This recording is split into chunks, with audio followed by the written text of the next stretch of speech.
Hi everybody and welcome to session 1 of February.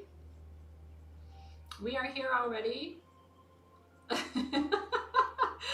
It's great to see you and I hope you're excited for tonight. We have such really juicy, hi Karen Brown sees me, yay!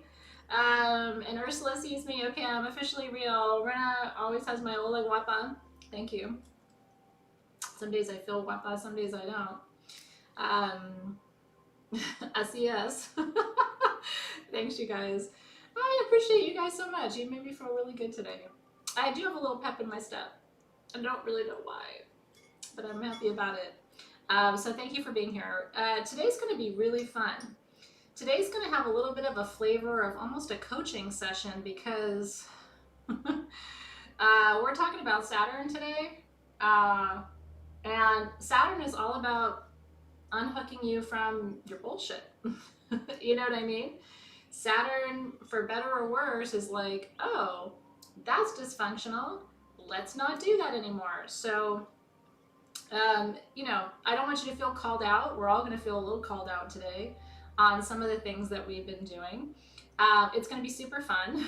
The tea light is scented. It's very lightly scented, though. Yeah. I'm glad you guys are excited. Thanks for being here and thanks for being excited because I'm excited too. Is anyone new? Is this anyone's first class? We had quite a few people in the readings today who hadn't been in readings before, and it's just kind of fun. It's so cool to know. Yep, come on, Doris. Okay, give me my cows back, Doris. Yeah, I will tell you. My Saturn is in Cancer, by the way, in the 9th house. So that's a barrel of monkeys. Woo! Cassandra Moon is new. Welcome. It's Erin Dunbar's first class and Claudia's new. Isn't that cool? Blissful Hearts first class. Isn't that fantastic? I know, Alicia. I you know, a lot of us say yes to all those questions, right? Marley's new. This is so exciting. So welcome in. It's Shanine's first, and Deborah and Carrie. And Goddess Leisha, first class with tools. So that's a big deal. That's a huge deal. I know. First time live for Michelle Miller. That's always fun too, because it's a little different when you're live. And Shelley Hughes. Aw, Natalie, first time live, first time right from Marley. Isn't that cool? So welcome in, you guys. And Deidre. Yeah, we're really happy. If I missed anybody, but we're really excited to have you guys here. I'm very, very thankful for you. So welcome. You won't feel new for long, hopefully. I like to say that people are new for about 5 minutes before we pretty much just consider you family and say, come on and move in. So yeah, it's Lori Ingram's first class with tools too. And that's fun. So a lot of you have your tools for today. If you don't, they'll be with you soon. These are, let me put my camera a little bit closer to my tools so you're not just seeing my worksheets, because you got your own worksheets. You don't need to be looking at worksheets. Because everybody's got worksheets. That's the tool that we all share in common. I'm telling you what, Dave messed with this yesterday. God bless him, but any of you have partners who mess with stuff and it's like, what the heck did you do? Okay, so I will say I'm really excited about how pretty the tools look. This was the star of the show.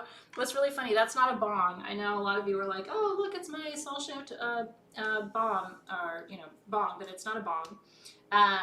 So this, you burn your oil in. I forgot to bring my gold in here to burn it. Well, I won't light this tonight. I'll light it next week for the first time, but you can go ahead and light yours. And then you have, I did light my charcoal because I did want to burn a little bit of the incense. So worksheets, Alexis can help you if you need to find out where your worksheets are. The worksheets are on sagegoddess.com in your classroom, and Alexis will totally hook you up, because I do want you to have your worksheets at the end of the year are like 4 inches of written material, and we spent a lot of time on them. So we want you to have them. It's really important to us that you have your worksheets. My charcoal didn't light all the way. There it goes.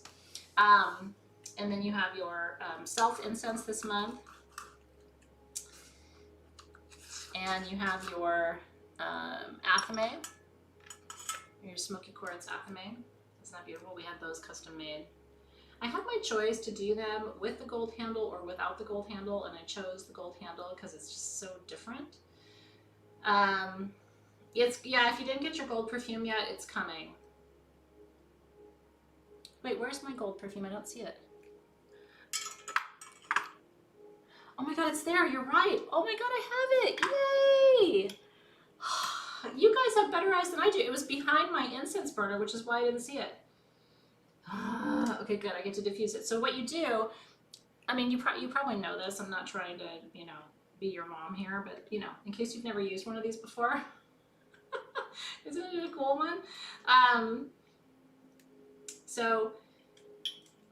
And people are super jealous that you guys got these and they didn't get them because we didn't order them for the shop before we ordered yours, so we don't have any more yet. We'll have some eventually. This comes from Egypt. So these are hand-blown essential oil diffusers. So you pour, I've been waiting for you guys to do this. You pour your dram of gold perfume. I'm pouring the whole thing because, and I don't have a lot of gold. I have one bottle of gold. So, and there's very little of that around. It's not like Athena has universal lifetime access to it. It's my favorite perfume that I've, you know, brought you in the last year. I just think gold is pure magic. So you have to fill the oil thing first and then light your candle, because if you just light the candle and there's no oil in there, it's gonna burn your glass, okay? So then you light your tea light.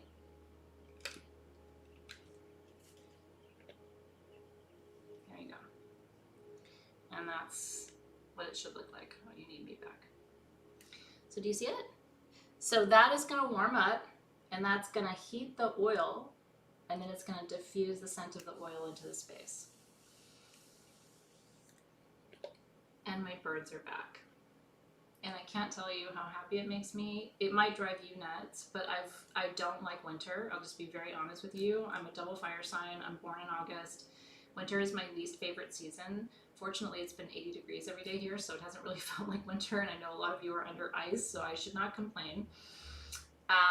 But the birds came early this year. So my little guy who's out there always going do-do-do-do-do-do-do-do-do, he usually doesn't come back until the end of February. So the fact that he's out there going do-do-do-do-do-do-do-do has me really excited. I think that means an early spring. I'm hoping. Yeah. Isn't that cute? I know. Do you need a disc for the incense? Well, you do, unless you're using your electric incense burner, and then you don't. Then you can just sprinkle your powder onto the electric incense burner. But if you're not using an electric incense burner, you need the charcoal disc, yeah. And of course, as soon as I tell you the birds are back, they're not making any sound. Sounds like I have no birds. So anyway, I think I just disappointed you. I know. I won't complain about not liking winter, especially given that it's not really winter here. I think we've already moved into spring. We had some crazy rainfall here, though. We really did. And I don't know if you pay attention. I don't know where you are. You know, they show California news.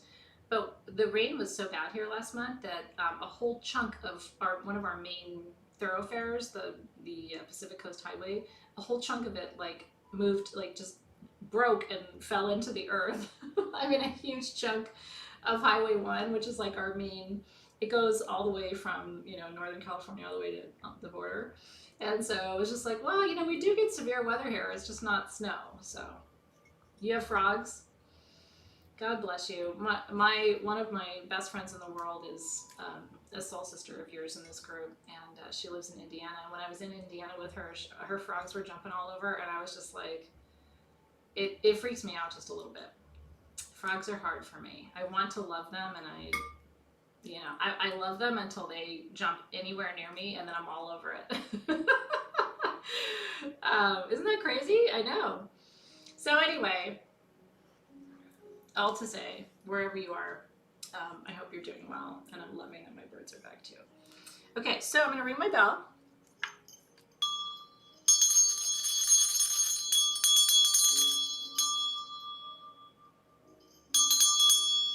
Doesn't sound right, did it? There we go.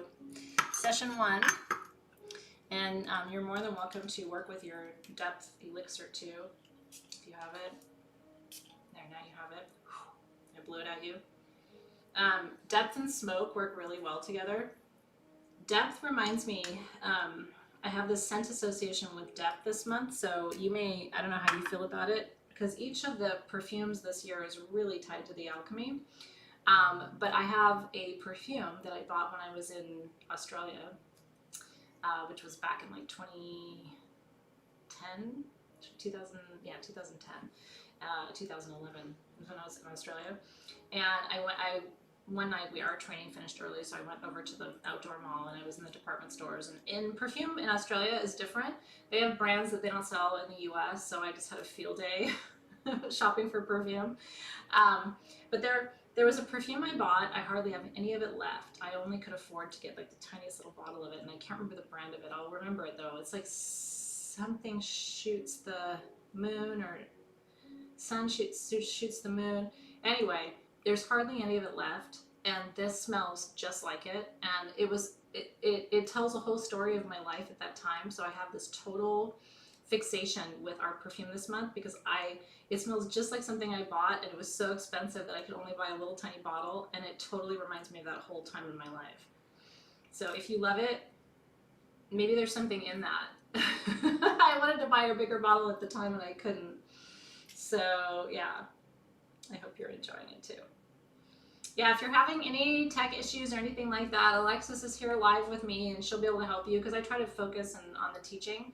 I do try to check the feed too. But anyway, if I don't see your comment, Alexis is watching the feed, and if she can help you with anything technological, she's happy to do that. But anyway, so if you see me kind of like practically making out with myself, this reminds me so much of that perfume and that whole time in my life, which was pre-Sage Goddess. Brings back a lot of memories, yeah. Was it Chase the Moon? It was so expensive. As I recall, I got a bottle about this big of it, a spray bottle, and I want to say it was like $50. I don't remember what the conversion rate was. And I want to say it was like $400 for a 2 or 3 ounce bottle of it. It was really expensive. So I bought just like the tester size. So anyway, now you know there's a very expensive perfume out there, and it wasn't intentional. It was like the blend was finished and I took the final scent and I was like, now I'm in Australia all of a sudden. Same with Hera. Does that for you too? Yeah, and depth plus smoke is insane. Kimberly's mentioning that too. So if you have smoke from last month, try it with depth. It's a whole different, and then if you combine that with gold, I'm not responsible for what happens to you. You may end up making out with yourself for a little while, right? I know, they're so yummy. Okay, so let me back up. There's a lot to do tonight. I want to remind you, and some of you it's not a reminder, I do sometimes tell you things because I know some of you are new.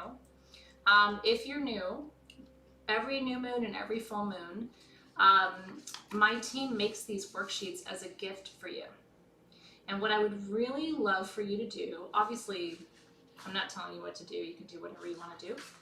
And we'll talk about why I say that because of my Saturn placement. But I would print these out every month, and I would hole punch them and keep them with your worksheets. Okay? Because they really do fit in nicely. Like I've already hole punched last month's worksheets, so I'm keeping my worksheets in here too. But every month, in between your worksheets, you should print out the new moon worksheet and the full moon worksheet and fill it out. Because what that will allow you to do, it's kind of like making a free new moon notebook. You'll have all of your intentions for the whole year included in your notes for your class, okay? So those are at sagegoddess.com. We only have them for 48 hours, so you'll be able to access those all the way through tomorrow. I don't think we have any more binders, but if we don't have more binders, and there's a lot of you who would like one, we could always at some point see about having some more made. They took about 3 or 4 months to have made is the only trick of it. So I don't think we could have any more for you before the middle of the year, but we can talk about that.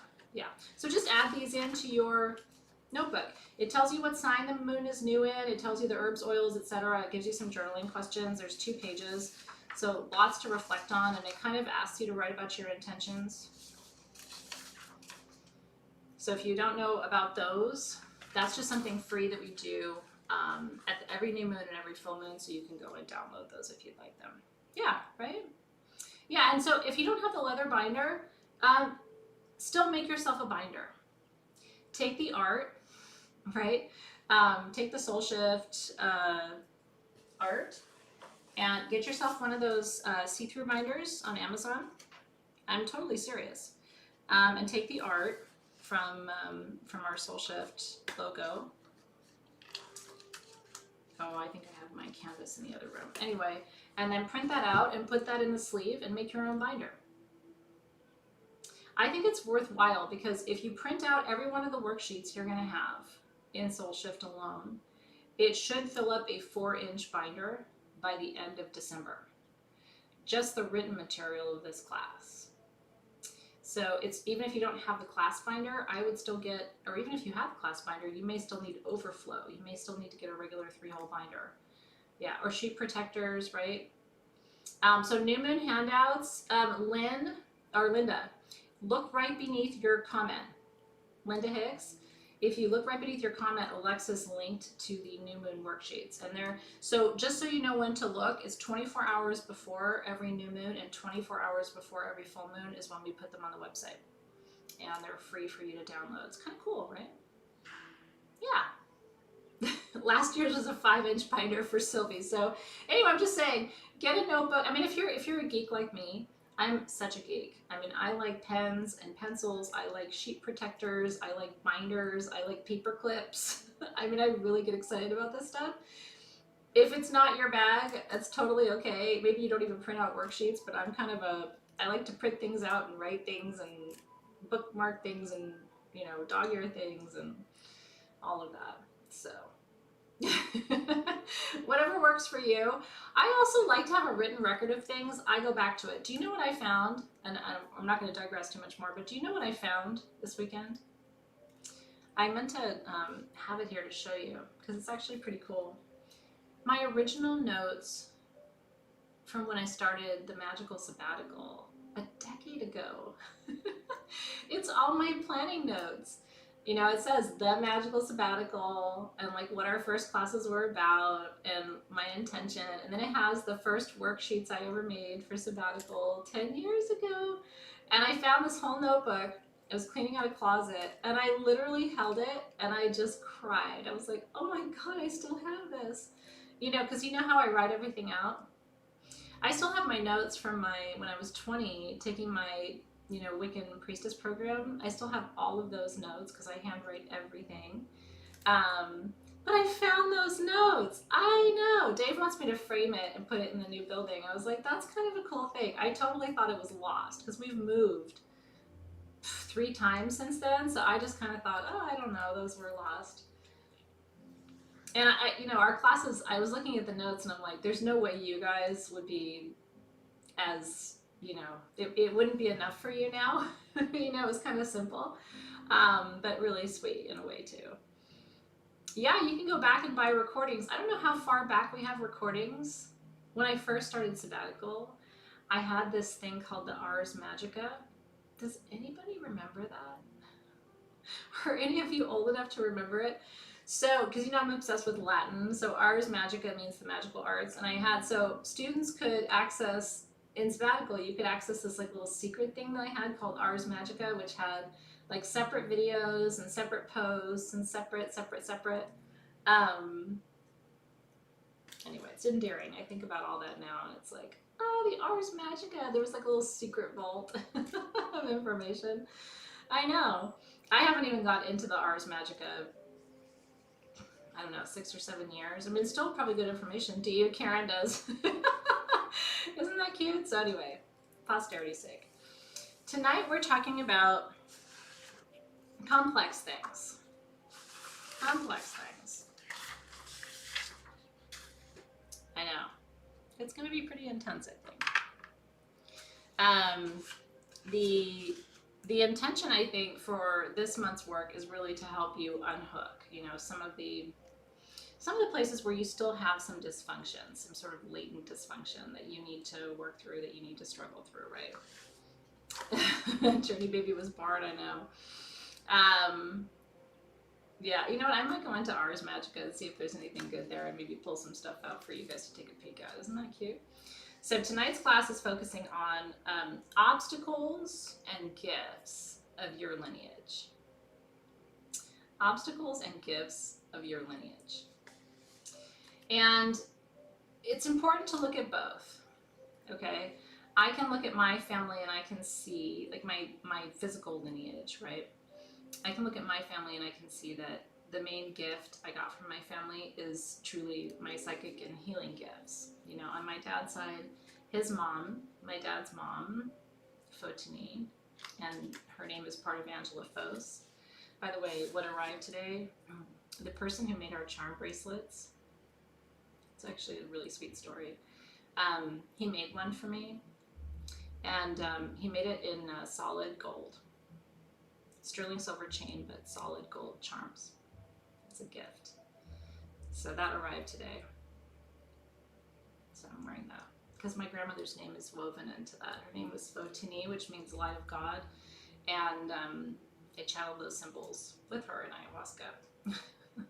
So it was really cool that that arrived today before we're going to be talking about the gifts of our lineage. So my dad's mom and my dad's grandmother were medicine women. And people came, my dad said people used to take boats and take days to come and see them.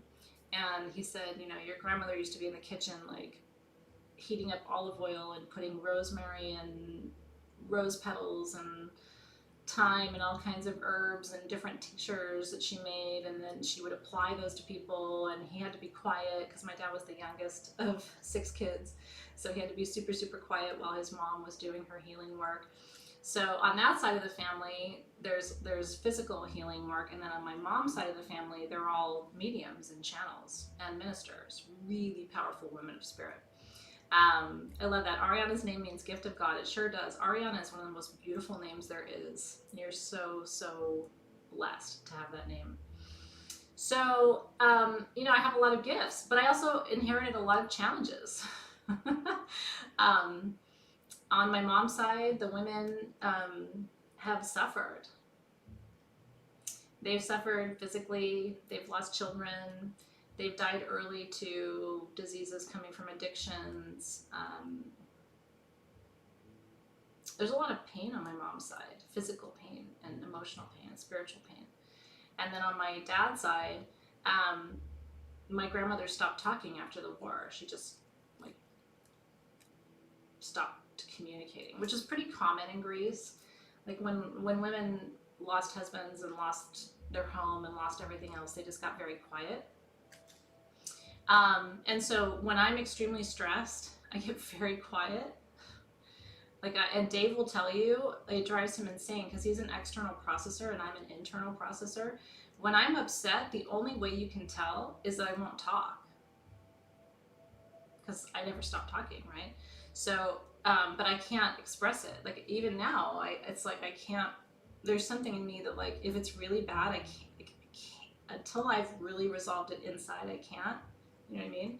And I know that that's not mine, right? I was really afraid when I was pregnant all the time because, you know, my grandmother and my mom, you know, had gone through all of these things. And so I was just like, is that going to happen to me too? And so I was constantly worried when I was pregnant.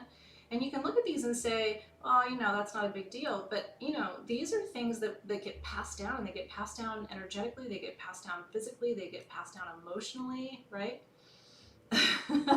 No, really, if you ever see me super quiet, Houston, there's a problem, okay? And poor Dave will do everything he can do to like get it out of me, because when he's upset, when I'm upset, it's not coming anywhere, right? Seriously, you can even tell like when I don't post on Facebook, there's a problem. Like if I get quiet, we've got a challenge, yeah. But here's the thing, tonight is about you learning this. Tonight I'm sharing with you my examples because maybe it helps you get to know me a little bit better, or maybe it helps you kind of see that you're not alone. But tonight's not about me.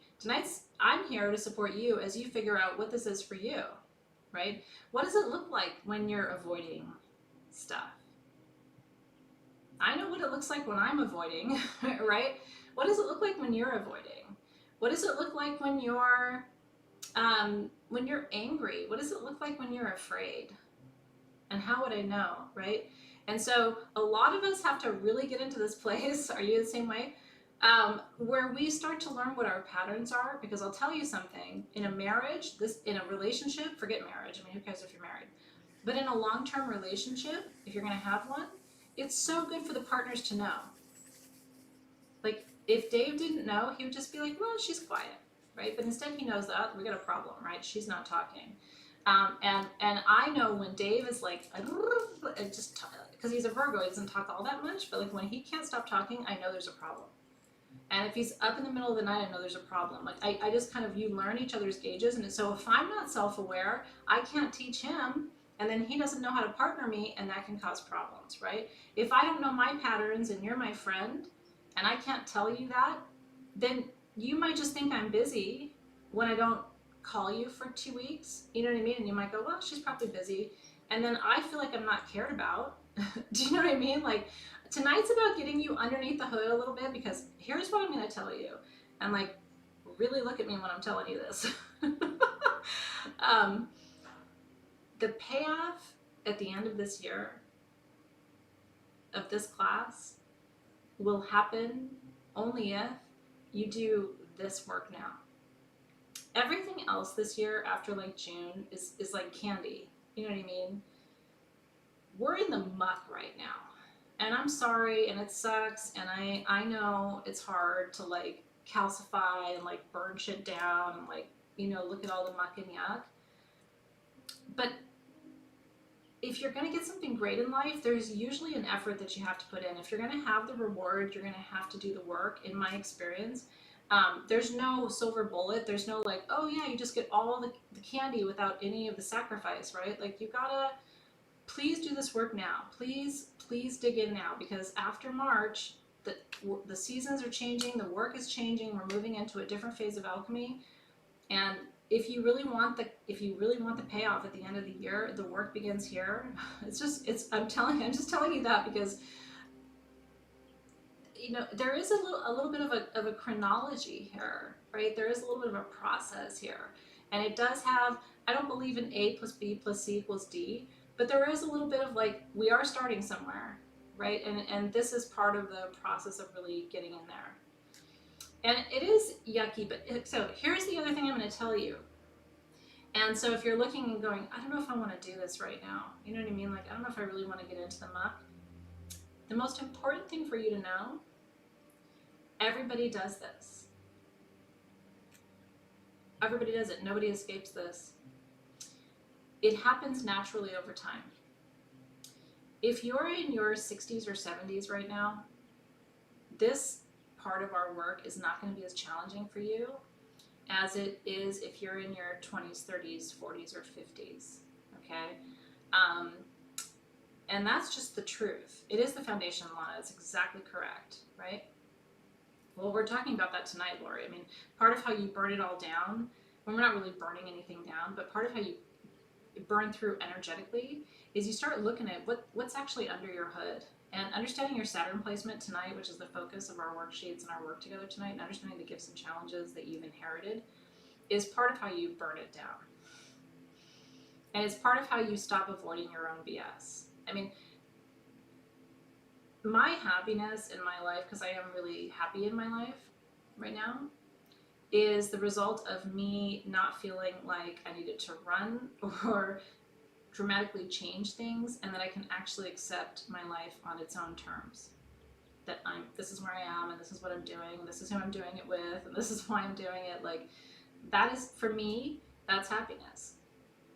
But I only know that because I figured out what isn't happiness. What isn't happiness is being in relationships where I'm not appreciated, because that sucks big time. What isn't happiness is struggling in every moment because I'm not really willing to do the work it takes to be successful. That sucks, right? What isn't happiness is eating or drinking my feelings away. That sucks. What is it? You know, it's like eventually you kind of pull this apart and go, well, that's not happiness. Well, that's definitely not happiness. And so slowly over time, I've defined what actually is happiness by defining what isn't. And the calcination process, you guys, is a process of figuring out what isn't happiness for you. You know that thing, like, if you don't know what you do want, I bet you know what you don't want, right? Yeah, and you have, but and it's true. And Karen said you have to learn to love the unlovable. You also have to learn that the unlovable is lovable. You know, you have to learn that the unlovable in you is lovable. She's great too. She's challenging. You know what I mean? But parenting for me fixed this because I was so judgmental of myself. For some reason, I had this idea that if things weren't perfect, they weren't good, and I wasn't raised that way. My parents are pretty humble people, so it's not they have no fault there. That's purely some kind of past life BS because my parents didn't instill that in us at all. My parents were not super picky, but for me, if I didn't get an A plus in a class, then I wasn't a good student. And my parents never said that, so I know I have my own projections. But over time, I think you start to look at your life and you realize that you separate what's yours from theirs, you know what I mean? Which is what this whole month is about. And saying, okay, no, that's my stuff. I don't know where that came from, but that's mine to work on. They didn't bring that to me. And so it's not just about what the gifts are or the challenges from your physical lineage, but it's also like, what didn't they give you that you still are holding on to, right? And so it's also about looking like, what's past life stuff? I must have had a past life where if it wasn't perfect, it wasn't good enough. And then I held on to that in this lifetime.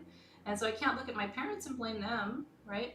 But having children, what I've learned from having kids, and I don't know if this resonates with you at all either, I never look at my kids and wish they were more or different or better or anything than they are. Like, I just love them so much as they are. I can't imagine wishing for them to be different. And so what I've realized is they are me and Dave. Why can't I have that same unconditional love for myself that I have for these two people that are simply me and him? I have that love for Dave and I have that love for them. For a long time, the only part of it that was missing was I didn't have it for me. I still thought I was not good enough or I was missing something, right?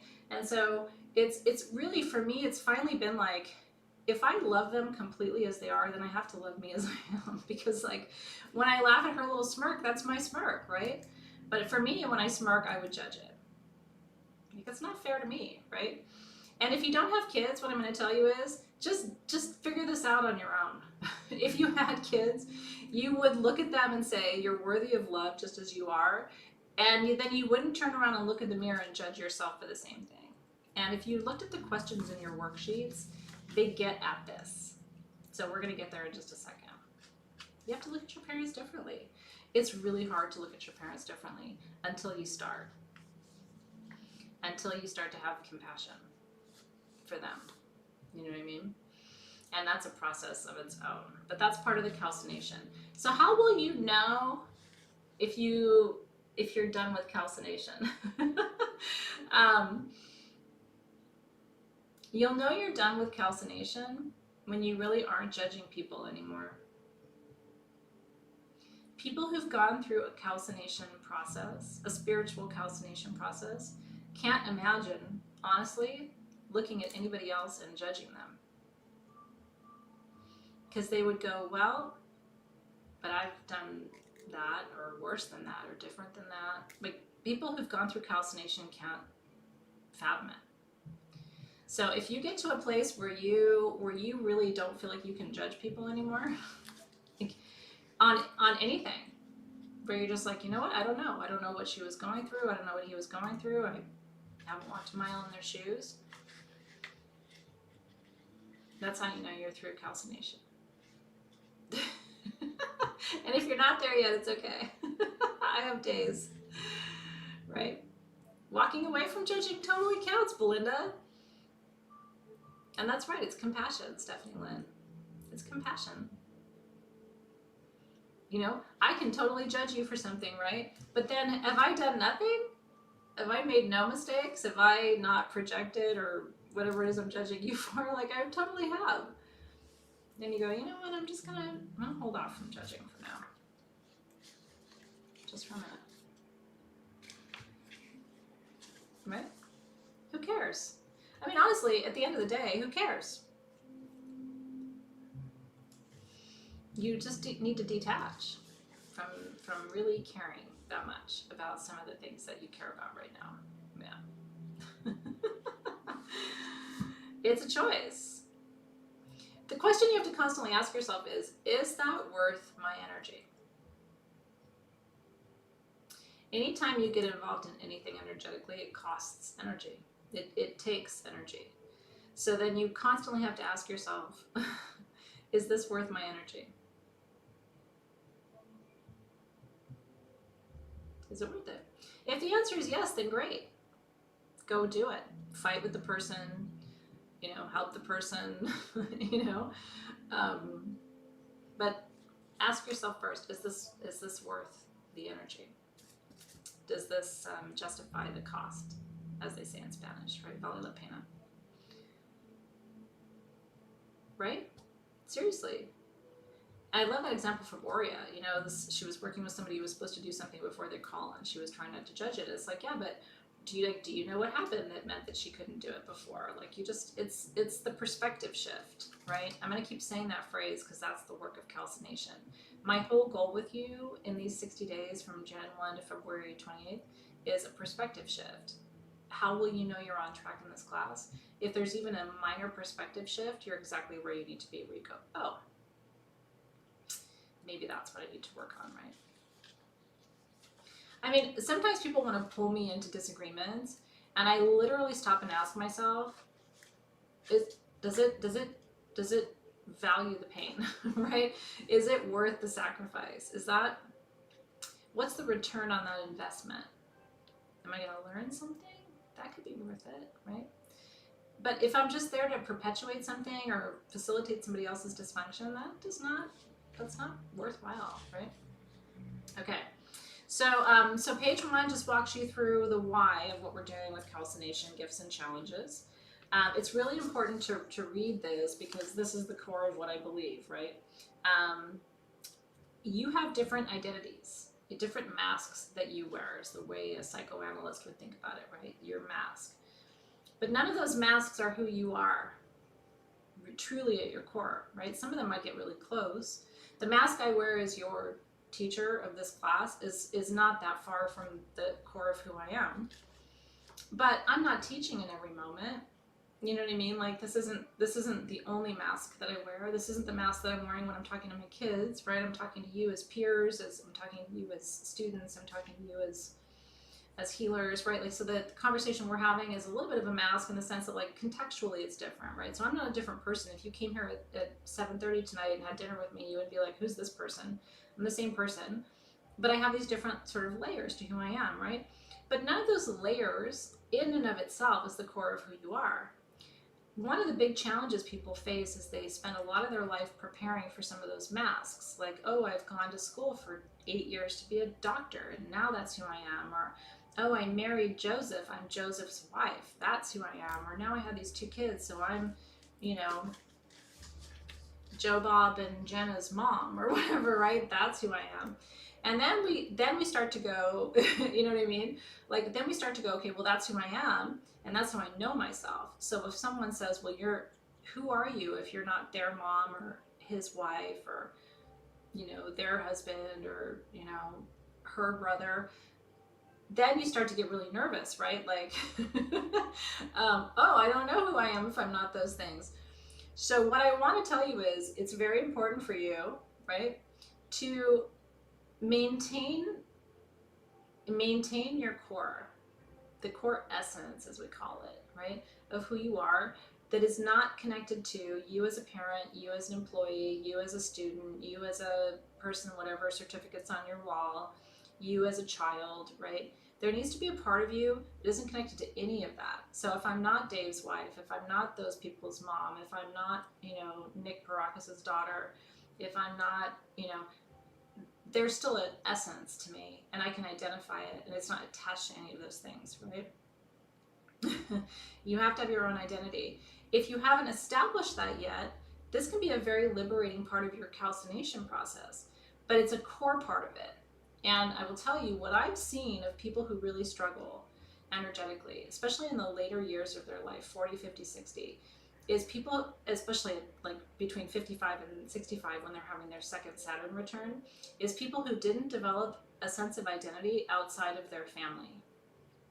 So they only know themselves as mom, they only know themselves as wife or husband or partner or brother or uncle, or they only are like employee or partner. Like they don't know themselves outside of any of those masks. It's very important, right? And I love seeing you guys say I am me, because there needs to be a you. But then here's the other piece of this. There's the you that you know yourself as, which to you think is without all your masks. But even the way you relate to you, your higher consciousness, your higher self relates to earthly you, right? Like me, Athena Barakas, right? In this little suit that I'm in today. That's still not the core of who you are. And then you have to remember there is a you with a capital Y that's been here a bunch of times and has this whole storehouse of wisdom. And then the next level down is to connect into your own roots, right? Everything that's come before this lifetime, all the wisdom that you brought here. And I don't know if you feel it, but when I start to connect into that, all of a sudden it's like my kids and family and even Sage Goddess and stuff starts to feel like a million miles away. I can really allow myself to sink down into some part of me that is so old and so wide and so vast and so deep that like I can't even access this lifetime, right? And so going deeper and deeper and deeper in, where you almost feel unplugged from all of this stuff, okay? Different people have different ways of thinking about this. One of my teachers calls it resting in the essence of all that is. I like that metaphor a lot, but I don't think of it as some separate thing from me. I think of that as really us getting to the deepest possible place in our collective consciousness, okay? In that place, now, are you feeling this a little bit? Like, can you almost sense it? For some people, it feels like laying back. For some people, it feels like digging deep into the earth and pulling up the soil. For some people, it feels like connecting above them into some angelic realm. But my point with you is, if you can get there, then the problems of your day-to-day life, the challenges in your relationship, you can untangle them from a much more sophisticated, conscious, aware, awake, expansive perspective, and you won't be so mired down in like the he said, she said, so I'm right, you're wrong, or this, that, or the other.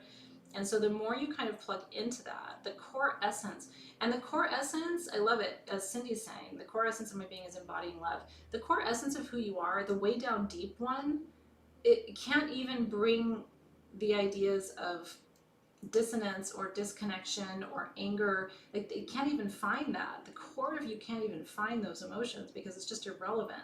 So you get into this place, and so if you feel like you're coming into a place of conflict in your life, go here first and ask yourself, so what would conflict look like from her perspective, from that perspective? Conflict would look very different because it's coming from compassion. In that place, you don't need to be right, which means nobody needs to be wrong. Right? Because if you have to be right, somebody has to be wrong. We have to have an antagonist and a protagonist, right? So somebody's got to be the evil one if you're going to be the good one, right? We have to create these dichotomies. But that I love that, as T. Jones said, the cellar of your being, right? I love that metaphor so much. You put it beautifully. It is. It's like it's this inner sanctuary. It's this sanctum within you, and it's untouchable.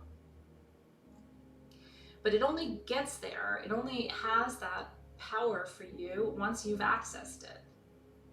But this is how I've healed decades of problems in my own life, of feelings of unworthiness or feelings of whatever it is, because once you really boil yourself down, almost nothing of people's reactions, thoughts, feelings, judgments even matters. You can see beneath the surface of all that and say, actually, you know, I think you're coming from a place of this or that or whatever. And your perceptions tend to be more clear and your readings tend to be more accurate.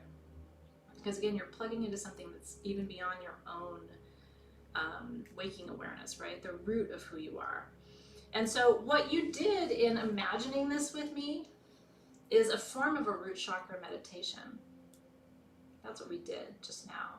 I mean, it's a waking meditation. We're all in beta state right now. We're all in learning mode. So I didn't really take you into, you know, alpha state. I didn't drop you into a lower state of awareness. So we stayed right here. But that is a form of a root chakra meditation where you say, what's underneath that? What's underneath my judgment? What's underneath my fear? What's underneath my anxiety? What's underneath my need to be right in this relationship all the time? You know, what's underneath my feeling of wanting to control my partner? Like, what's under that? And then go deeper, and then go deeper, and then go deeper, and then go deeper, and then go deeper. And finally you're like, it's irrelevant. And that's where the relationships heal. That's where the, you know, family dynamics heal. That's where the ancestral work really begins. Because it's easy to look at your ancestors through the lens of your own experience and through a lens of judgment. How did they do that? Why did they do that? Right? Until you go, you know, what was underneath that? And through the lens of compassion, could I have done better, really? In the shoes of any of my ancestors, I would struggle to do as well as they did. And so it leaves me humble. In the shoes of any of my ancestors, I would struggle to do as well as they did. And I'm just grateful they kept saying yes until I got here. Right? They could have said no and ejected before I got here, but they didn't. And I don't know what I would have done in their shoes, right? What is it really? It's an interesting question. Okay. So this talks a little bit about that, and that muck that we're getting underneath is what we call the prima materia in alchemy, right? It's the dark matter, it's the formlessness, it's the origin story, it's the beginning, right? Why couldn't I have done better? You know, when my daughter was sick, this was 5 years now? Maybe 4.5 years. My daughter was sick, and but you know, really, really, really, and I really thought to myself, you know, my grandparents, both of my grandmothers lost children.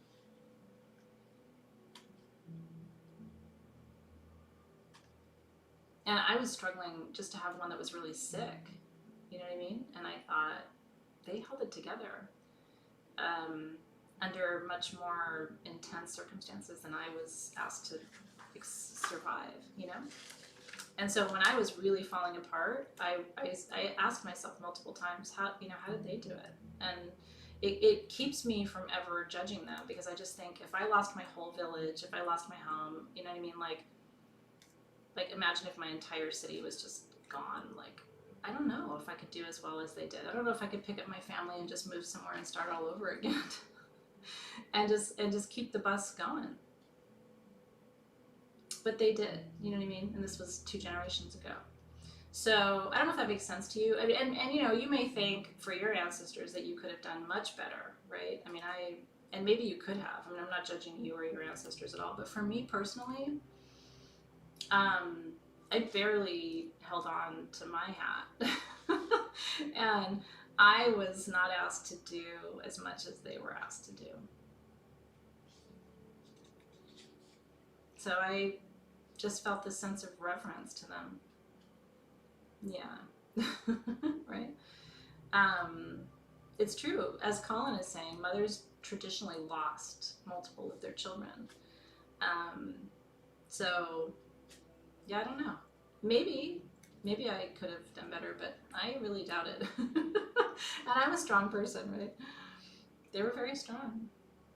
And you know, when you ask them about it, like I, you know, asked my grandmother about it, and you know, their response was always so beautiful, like, well, that's just what it was.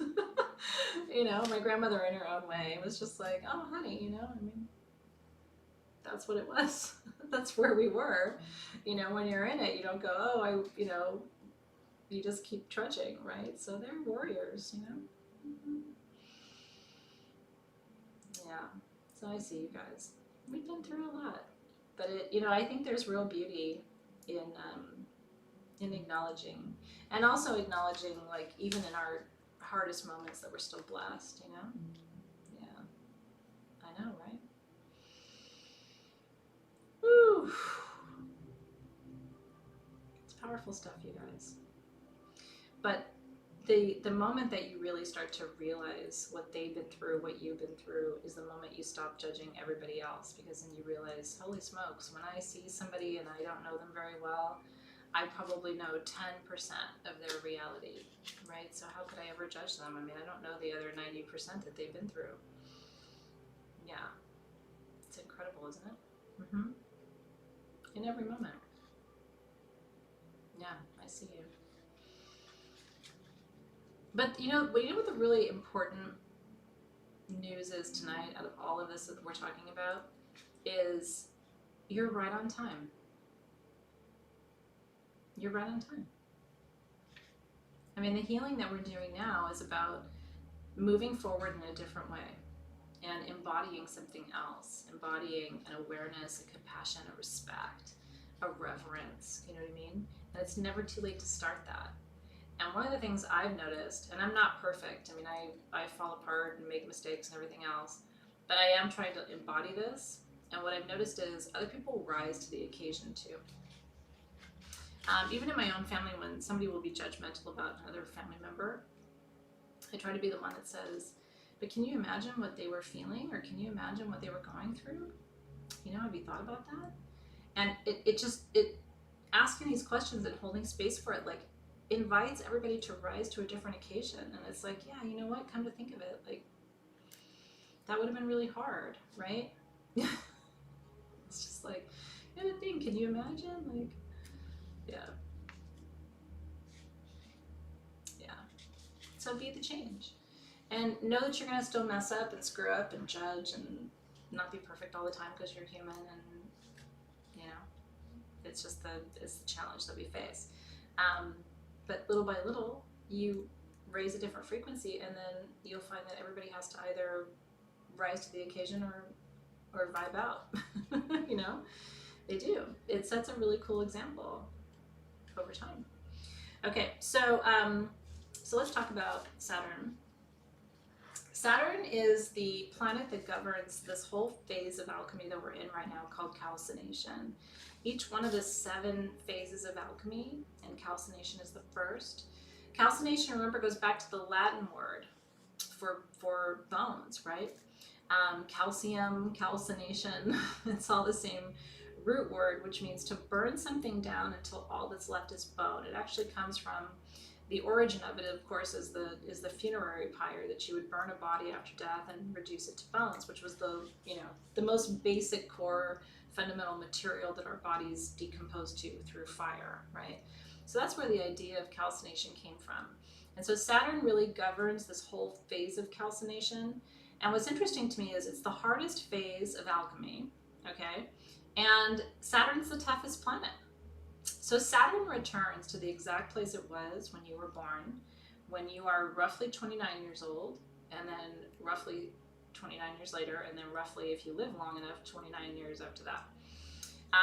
So these are called your Saturn returns, and they're icky, sticky, tricky. I slowly but surely am realizing how much older I am than a lot of people in my online world. And there's a woman I follow a little bit online because I think her work is interesting. I didn't realize how young she is. And her life is completely turning upside down in front of her. And so her posts are all reflections on this like crazy time in her life.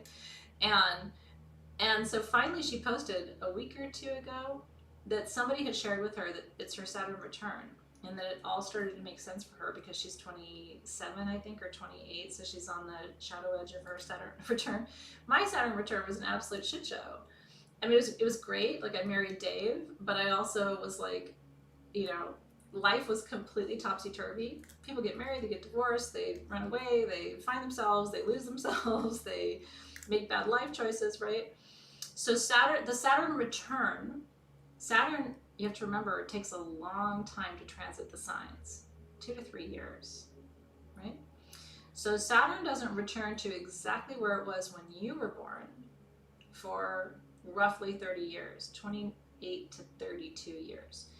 So when you turn 37, 38, or 27, 28, I should say, you're on what we call the shadow edge of your Saturn return. And it starts right around then, sometimes 26 if you're lucky. And a good astrologer can calculate this for you and tell you like when you're right in there and when you're on the edge. So 27, 28 is this huge time of upheaval in everybody's life. Think back to 27, 28, 29. Shit was going down, wasn't it? It does to everybody. By the time you're 30, you're back like on solid ground, okay? So, you know, I married Dave, which completely pissed off my entire family. If you don't know that story, that's a story for another time, because Dave was younger than me and my parents thought it was radically irresponsible to marry him. And so they wanted no part of that at all. He was also Jewish and my parents like didn't understand that. So he was like, had double things against him. Now, of course, everybody's happy that I married Dave, and Dave is like the best thing that ever happened to me, and everybody can see it. So now it's all great, but of course back then it was terrible. So I was like turning my back on my family to marry this man that I loved, and blah, blah, blah, blah, blah, right? Now, so if you just turned 31, you should be feeling pretty good. Casey's like, oh shit. Yeah, if you're 25, you've got so much to look forward to. Now, you have to remember, some of the best things happen during our Saturn return too. It's not all bad, so you gotta look ahead. And no, honestly, everybody now is like, Dave was the absolute right partner for you, and he totally is. But at the time, people were like, he's so young, you're robbing the cradle. Which I totally did. He was hot. Oh my god, he was totally hot. Dave was 20, almost 21 when we met. It's a long story. He wasn't a child. He was legal. He was just extremely young. I was going to say, don't judge it. There might be a nice young man in your future. I was engaged before I met Dave to somebody who was older. And he and I had broken up when I met Dave. So everybody thought I was on this track to be with this like older established lawyer, and then nope. He was a child. We're 6 years apart. He's a Virgo. He's born in August. So we're both born in August, but I'm 73, he's 79. I took that boy down. He had no choice. That was a full-on seduction situation. I chased him. I thought he was super hot. And you know what? I caught him and I put a ring on it, or he put a ring on it. And 20 years later, we're very happy. Anyway, it's a great question from Janisa. She said, does the calcination process include gender identification? Here's what I gotta tell you. It can include everything. Nothing that you will experience is irrelevant to the calcination process. If it's a challenge or an obstacle that you are facing in your life, then it's part of your calcination. If it's a challenge or an obstacle that you're not facing, then it's not. So, and everybody's calcination is different. So my calcination could look completely different than yours. We're both burning stuff down to build it back up, but mine may look like it's more focused around A, B, and C, and yours may look like it's focused around X, Y, and Z. Does that make sense? I think 6 years age difference is nothing, except he doesn't have good taste in music.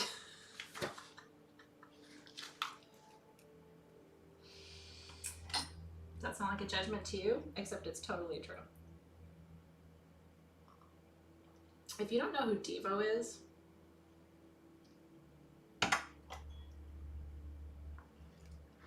we're getting there. I'm helping him. Oh, I'm glad you're hearing that.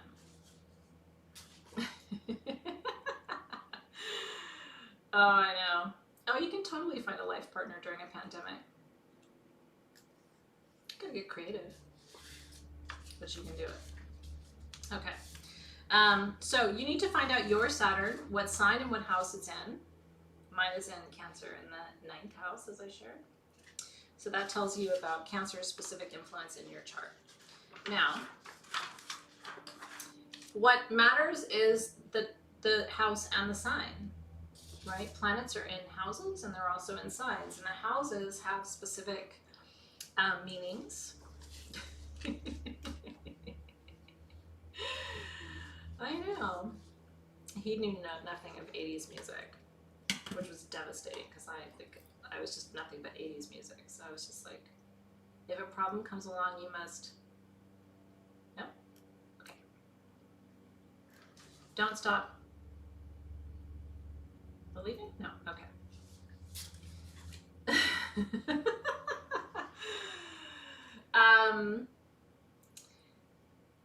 It's let's see. Yeah, so there's the link. If you want to go to astro.com, that's the best place to pull a chart for yourself, in my opinion. You can also go to Cafe, I think it's Cafe Astrology or something like that, and you can pull a natal chart up too. Those are the best, easiest ways to do it. Yeah. Well, at least you guys know what happens when a problem comes along and what you should do. Like, my drill team tryouts were done to Devo, young man. And he's just like, what's a drill team and who's Devo? It's okay, I whipped him. So I just want to show you, these are the astrological houses. These are my little notes for, you know, the things I do. This is why I still have my notes after 10 years. So these are the houses. So remember, the first house is about yourself and your body. So it tells you what, because these houses go in counterclockwise order. Starting at the ascendant line, right? So your first house is about self and body, second house, money, possessions, third house is mind and communication, fourth house is home and roots, fifth house is romance, right? Sixth house is health and structure, seventh is relationships, 8 is sex, intimacy, 9 is travel, wisdom, you know, expanding your horizons, 10 is career, 11 is groups and friends, and 12 is endings and spirituality. In case you probably can't even read my writing, but just a reminder of what the so the house matters, but it also matters. So the house is going to tell you what, in general, what areas of your life Saturn is going to be particularly challenging with you about, right? Saturn is the planet that poses the challenges to us, right?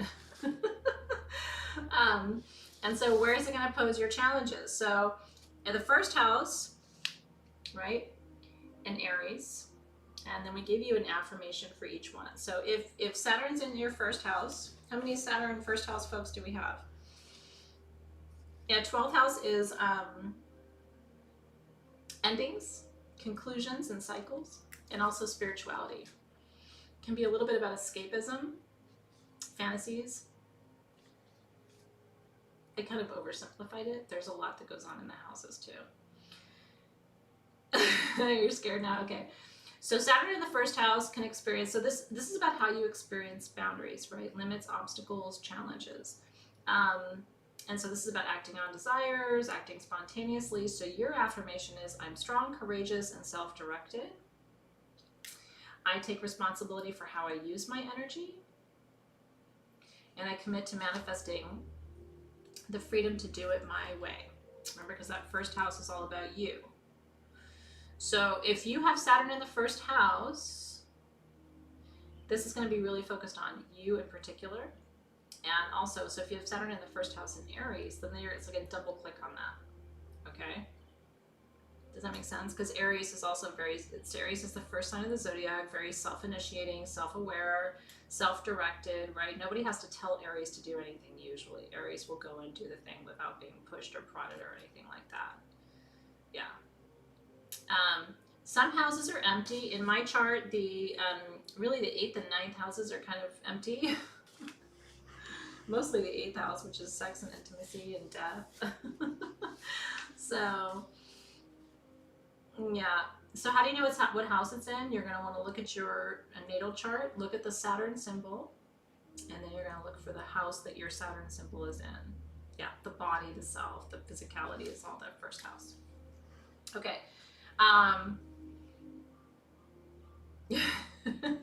God bless you, Aries. Okay. Saturn in the second house, right? Limits and obstacles show up in the form of self-love, self-worth, money, resources, possessions, things you have. So this is going to be challenges to your finances, challenges to your possessions, right? Saturn in the second house. And then if it's in Taurus, again, that's a double click, right? Because Taurus is the sign of possessions and self-worth, self-love, all of those things. So that becomes a reinforcing signal if it's in the sign that's ruled by the house, right? So the second house is ruled by Taurus. Tammy, tell me where you're lost and I'm going to help you. Give me a question. Yeah, Tammy Pat, give me a question and then I can help you. So Saturn's going to be in a house and it's going to be in a sign. The house and the sign might be the same. The house and the sign might be different. If the house and the sign are the same, then that's double that energy. Does that make sense? If the house and the sign are different, then you have two different things to look at. For me, the house and the sign are different. Because Cancer rules the 4th house, but mine's in the 9th house. So I get to look at the house and the sign. Does that help a little bit? I know it can be a little complicated.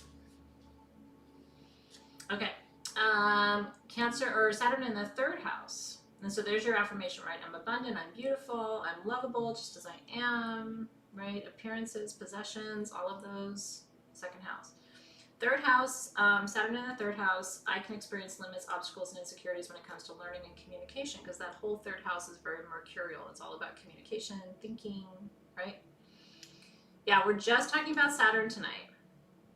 Tonight's just about Saturn because if we added anything else, this class would go on until Saturday. Which I would be excited about, but I don't think most of you would be, and I think Alexis would quit. I'm just kidding, she wouldn't quit, but it'd be a lot for her. I don't have an actual chart to show you. Alexis might have one to show you, and we can post one in the Facebook group. We have one in your classroom page, I think, for you to take a peek at, just as an example. And I can print one out to show you next time, because we're going to be talking about astrology next month too, a little bit. So I can have one for you next month. I just don't have one for you tonight. Or if you Google sample natal chart, you'll see an example of a natal chart and it'll show you the 12 slices of the pie that are the houses. Does that make sense? That's right. Okay. That's exactly right, Erlene. So she said, so basically all of us will look at 2 different affirmations based on the house and the sign, unless the house and the sign are the same. That's exactly right. So I would look both at Cancer, which is I'm emotionally resilient and feeling is my strength. I take responsibility for my sensitivity and childlike needs. But I also have to look at 9th house. I'm wise in knowledge and experience and can see the big picture. I take responsibility for testing my old beliefs and commit to expanding my mind and manifesting freedom. So each house is governed, Moni, by a sign. So that's why it says 2nd house / Taurus, because Taurus, the 2nd house and Taurus are connected. Does that make sense? So if you have Saturn in the 2nd house, but it's in a different sign, then you want to look at both affirmations. Does that make sense? Yeah. So see Alexis's comment. Everyone's Saturn is in a sign and a house. For some people, those are the same, but for most of us, it's different. Does that make sense? So if you pull up a natal chart for yourself and you look at the Saturn symbol, it's going to tell you the sign it's in. So you want to look that up in your natal chart. Does that make sense? I want to make sure everybody understands. I've got a teacher's heart, and I don't want to move on unless I know everybody sort of understands. Okay, does that make sense? If you have questions, keep asking, because I'm telling you, there's no bad questions in this class. Because if you have a question, I promise you somebody else has a question. Okay. So then Catherine, the affirmations are here on the worksheets. So do you see it's first house in Aries, and then there's the affirmation, and then second house in Taurus, affirmation. See that? Third house in Gemini and affirmation. So for me, mine is in the 9th house, but it's in Cancer. So I'm still going to look at Cancer, but then I'm going to flip the page and also look at 9th house, because both of those are relevant for me. Okay. Perfect. And again, if you have any questions, I'm here. Alexis is here, because our goal is to make sure it's all really clear for you. I know it can get complicated, and that's not a bad thing. This is not. Once you get the hang of it, this is easy. You'll understand. Oh, houses and signs, whatever. But at the beginning, when you're first doing this work, it can be really confusing. Okay, so you're good. I'm gonna keep going, but yeah.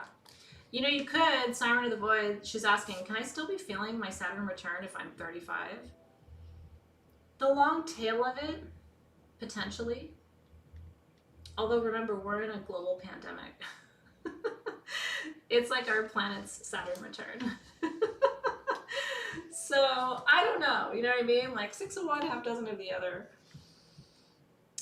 If it's retrograde, that just means, so retrogrades are double clicks in your natal chart. If whatever the planet was, if Saturn was retrograde when you were born, if Mercury was retrograde when you were born, it means that's extra work for you to do. That's a magnification of that energy for you in your personal chart. Yeah. So Saturn in the 3rd house in Gemini means that's your only affirmation. That's exactly right. You got it. Yeah. And then, oh, the fun you can have when you start running the natal charts of your children and your partner and your godchildren and your niece and nephew and your crazy brother that lives in Kentucky and grandma and grandpa and the whole flipping crazy crew. Figure out where the people who are important to you, figure out their Saturn placements. Because what it's going to tell you is how they respond to challenges. Do they retreat? My Saturn's in Cancer, right? So when I'm afraid, what do? I'm the crab. I shut the fuck up. And I go in, right? And you can't get in. You ever tried to, like, the crab is like, get out of here, right? But nobody else in my life has Saturn in Cancer, right? So they want to talk about their stuff. They want to process their stuff. They want to, and I'm over here like, shut up. Because I don't talk about anything when I'm having a problem, right? Coworkers, oh my God, you will be completely out. But here's the thing. This is great information for you. Nietzsche does it too. This is great information for you to have because here's what I love about Soul Shift, and this is my strongest intention. I see people all the time advertise online classes. Oh, heal your relationships, have deeper compassion, feel more love. And my question is always, how? And then they're like, well, sign up for my program, I'll tell you how, and they don't tell you how, right? What I try to do in Soul Shift is tell you how. How do you do it? You know what? You understand people better. How do you respond when you're afraid? How does your partner respond when your partner's afraid? How do your kids respond when they're afraid? If somebody comes to me and expects me to start externally processing, they're going to ramp up my stress like they can't even imagine, because it's like trying to ask a crab to cut off its claws, okay? It's just not gonna happen. So if my partner doesn't understand me, that that's what's going on, and that I do that when I'm, I cave when I'm harmed, we're going to have a real bad relationship, and I'm going to be constantly resentful. And then my partner's going to go, well, she won't even communicate with me. How am I supposed to be in a relationship with that, right? This is how you develop compassion. Compassion isn't just all of a sudden you become Gandhi and you just love everybody. You never have problems with people anymore. Compassion is You learn, you gather tools, you learn how to understand how people are operating on a deep subconscious level, right? This is not conscious. This is not like, oh, until I really understood my chart, I didn't understand what I was doing. I knew I was doing it, but I didn't know why I was doing it. So now I know why. And you don't want to use it to make an excuse. You know what? I think I use astro.com and I think they use whole sign. But you'd have to check me on that. Is it Argus? I'm not, because that's the website I use for natal charts, and I'm pretty sure it's whole sign. But you can probably, if you go to the website under their about information, they'll probably tell you. Yeah, I know, I should have a t-shirt that says, I'm not Gandhi. Like, sorry, I'm not a perfect human being, but I'm trying to get better. I'm trying to learn who people are. I'm trying to understand. I'm trying to gather tools. I'm trying to, but you know, this is part of the thing. And what I found is, what most people do is assume, and because I hear this all the time, men like to solve problems and they don't want to communicate, and women want to communicate and have someone solve their problems. In my relationship, it's the opposite. Dave wants to talk about everything, and I don't want anyone to solve my problems. So if somebody came into my marriage with those kind of like assumptions and expectations, they would be so wrong about us, because Dave would be like, no, I'm the one who talks. Is it not whole sign? Okay, good. So is it Placidus? It's Placidus. Okay, good. Default is Placidus. Okay, good. So that's how you know. Anyway, is this making sense to you guys? So these assumptions and the stereotypes, and even like basic psychology where we think like, oh, men don't want to and women do this or whatever, I think what I'm trying to open you up to is that it really has nothing to do with sex or gender. It really has nothing to do with anything other than your ancestry, your lineage, you know, your epigenetics, what you came pre-locked and loaded with into this lifetime, and then you have this whole other data set around your astrological proclivities, right? And then you have your lived experiences and the conditioning of the society you grew up in and all these other factors, right? So it's really a three-pronged approach. We have to understand the epigenetics, which is why I've been taking you through the family tree and trying to get you to see that you come from a star lineage, and you come from a ancient civilization, and you come from Greece, Rome, wherever, right? Egypt, Africa, mostly for most of us, right? And then you have the layover of all of your astrological information, and then on top of that you have your conditioning, your societal conditioning, and the, you know, the exposure of your consciousness, the lifetime that you chose, and that includes your culture and all of those factors too. Oh, I like that. Susie said planets are the what, signs are the how, and houses are the where. I like that. I kind of think of houses as how too, you know what I mean? But I really like that a lot. That's pretty cool. It's interesting, right? Yeah, there's so much going on. And so again, and most people stumble into a relationship, they barely know their astrology. They might have a little bit of a sense of epigenetics, and then they have no idea about how they've been socially or culturally conditioned. And so not only do they not know themselves, but they don't know much about this partner, who now also doesn't know much about themselves. And so it's like this whole big puzzle that we have to put together, which in that case, when you think about it, it's not a surprise that more than half of marriages end in divorce, right? Like, you're stumbling in the dark with somebody who's also stumbling in the dark. So yeah, so Jennifer, if you pull up a natal chart, you'll be able to find the houses on your chart. Yeah, it's interesting stuff, isn't it? Okay. Yeah, well, because your epigenetics are really the, you know, the meat that's on your plate, right? This is the actual, like, the physical genetics and the energetics of your genetics too. Oh yeah, so there are little numbers. I didn't realize, thank you Karen Brown, I didn't realize she was asking technically how to do it. Yeah, there's little numbers. Like if you look at your natal chart, it looks like a pie with 12 slices, and in the center, usually in the tightest little center circle, there's numbers, and they go counterclockwise from 1 to 12, starting at the ascendant line. So they go sort of counterclockwise around. That was great. So I'm going to stay focused on Saturn. I know I would love to answer all of the questions tonight, and because you guys want to know broader astrology, but just in a 2-hour class, there's only, we can't go into the whole iceberg. But we're going to chip away at it this year. Because there's a lot of meat on that bone. So we'll get as far as we can get tonight, and then we'll keep continuing the conversation through the year. Mm-hmm. Okay, so we left off at Gemini, I think, about communication. So I'm clever and thoughtful, the voice of authority, right? People with Saturn and Gemini often are challenged at the throat chakra, because the throat chakra really, in my experience, is ruled and governed by Gemini. And so it's important for you to understand, how do you have blockages around expression, and how could that show up for you? It may also have been sort of taking you back to early, points and moments in your life when, children should be seen and not heard, kind of thing. That can also be a little bit of that manifestation, right? Or anything in the third house can also signify that you would have a blockage around communication and expression. Yeah. Okay. Fourth house, Cancer. So this is me. Anybody else Cancer or fourth house? Limits and obstacles, insecurities can relate to family, home, belonging, and emotional needs. Anybody else feel that way?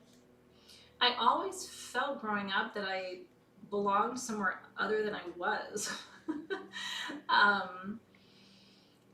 But I also, looking back through an epigenetic lens, I can also say, well, my grandparents were forced to move a lot on both sides, and I think they struggled to find home.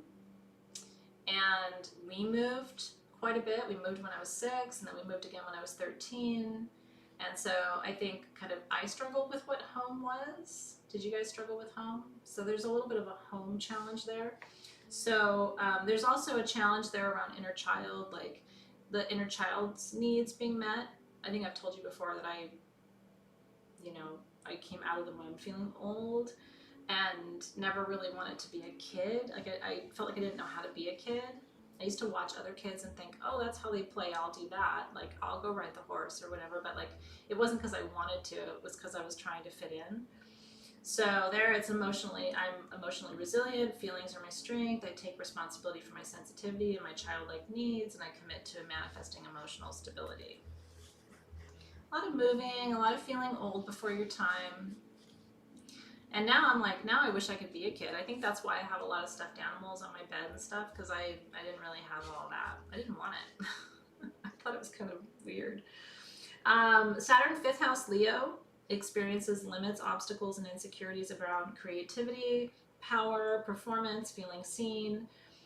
These are the people, okay, or couldn't be a kid. Thank you, Bev, because that's the other thing too. I could have been one if I wanted to. Some people don't have the luxury of being a kid. You know what I mean? Interesting. This one, you guys, Saturn in Leo, especially if you have Saturn, Leo, 5th house, these are the people who really don't feel seen. And it's no joke. This is a whole situation. And it's one of the most important ones to overcome, because the reality is, when you don't feel seen, the only person who can fix that for you is you. Even if I were to tell you every 10 minutes for the next 20 years that I see you, on some core level, you either wouldn't believe it, or you wouldn't feel it, or you'd want proof. You know what I mean? Like, it's almost like a well in this profile where they just, like, no matter how much love gets poured in, they don't, it's like. So this is each one of these links to a core wound that has to be addressed, right? And the core wound here is, only I can see me in a way that is going to satisfy that need. But it sounds like BS. You know what I mean? Yeah, this is a profile that feels very invisible, feels not seen, feels not part of the clique, part of the tribe, part of the group, right? This often is a profile where they feel like there's something wrong with them, right? And again, this is the how of transformation, you guys. This is the how you burn it down. It's just by coming into an awareness. Wow, this is in my chart, man. This isn't just in my head. I didn't just make this up. This isn't just my childhood. This is a whole pattern, and I can overcome it simply by becoming aware. that this is a hole that is very difficult to fill. And the only one who can fill it is me. Oh my God. And so every time you stop and say, does anybody see me? Do you see me? Can I, it's like, you start to like catch yourself and realize you got to turn that inward, and catch yourself and turn it inward, and catch yourself and turn it inward, right? Well, this can show up in other parts and placements in the chart, but it's more pronounced when it's in your, it's showing up in Saturn.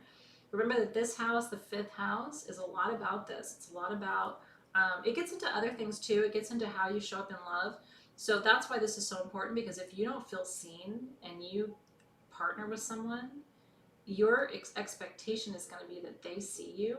And if they don't, that is just, you know what I mean? So if you're someone who has this profile, if you were to partner with someone, you would say, I'm just going to be really honest with you. Like, this is what I need to feel loved. I need words of affirmation. I need to know that you see me. I need you to sometimes put my needs first. Like, this is what because this is how I receive love, or this is how I experience love, or this is the wound that I'm working on, or this is how, like, so if you want to, like, if you see me and I'm not in that place, like, the more you can tell me that you see me until we're like, I'm healing this, I'm working on this together. Again, that gives the partner the keys to the castle. Because then the partner's going to be like, what the hell is wrong with this person? And I can never make them happy. It's like, no, you can, but it has to be like a conscious, like, I've never said to Dave, do you see me? Because, honestly, even if Dave doesn't, I'd be like, well, screw you, I see me. Right? It's not my wound. But if this was my wound, Dave would be a tough partner, because Dave's pretty independent and he's not constantly like, oh, I see you. Oh, he doesn't do that. So Dave's better with a partner like me, or I don't really need that. Like, I can see myself. I'm good. You know what I mean? Don't need him to see me. But, everybody needs it sometimes, but I don't need much of it. So it's about figuring out, and then look at that, right? So Lita said, me and my hubby are the same 5th house. So then you guys probably have some kind of like either conscious or subconscious agreement that you're going to see each other in this way. And again, this is how you burn through the challenges in your relationship. So if you're trying to calcinate, if you're trying to, in this stage of alchemy, burn down marital problems, or burn down, resentment of your parents or whatever, the way you do that is by coming into this awareness and recognizing there's a different way to go about getting what you need. And part of it's awareness, part of it's communication, part of it is setting up different structures, right? I have actually forgotten where Dave's Saturn is, and I meant to look it up before class today, and I should have, and I was just so busy today that I didn't have a minute to do it. It's not in Cancer, though, and it's not in the 9th house. I just can't remember exactly where it is. Yeah, that's right. Isn't that interesting? Yeah, Rihanna said that's why she sometimes feels emotional when, she was feeling emotional when I read for her last time, because she tends to feel overlooked. And it's, so again, and part of the reason why this is so powerful is you start to realize you have control over this. This isn't just how you're doomed to feel forever. When you become aware of it, you're like, that's why I feel like that. She's not actually overlooking me. He's not actually ignoring me, right? They're not actually, leaving me out. I'm experiencing this because this is the lens through which I see my life. I default to feeling not included. And so I'm going to look for that everywhere as validation of my perspective, that nobody sees me. Right? Just like my lens on the world through that Cancer Saturn placement is that,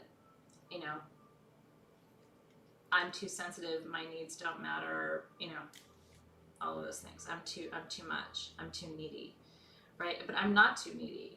That's my lens on me.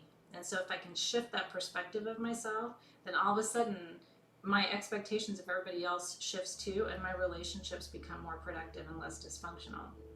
Because we're not participating in this like subconscious thing that we've been participating in all along, right? See me, feel me. But it's really true. Some people in Soul Shift have judged me in the past for being okay with people saying, I don't feel seen, I don't feel seen, and me saying, I see you, I see you. But you have to realize this is a big deal. When people don't feel seen, it's one of the biggest core wounds. And sometimes they come into a space like Soul Shift, and part of the healing is actually to really feel seen for the first time. So I could shut them down and go, you know, that's your work to do, and you need to see you, and I could shut them down.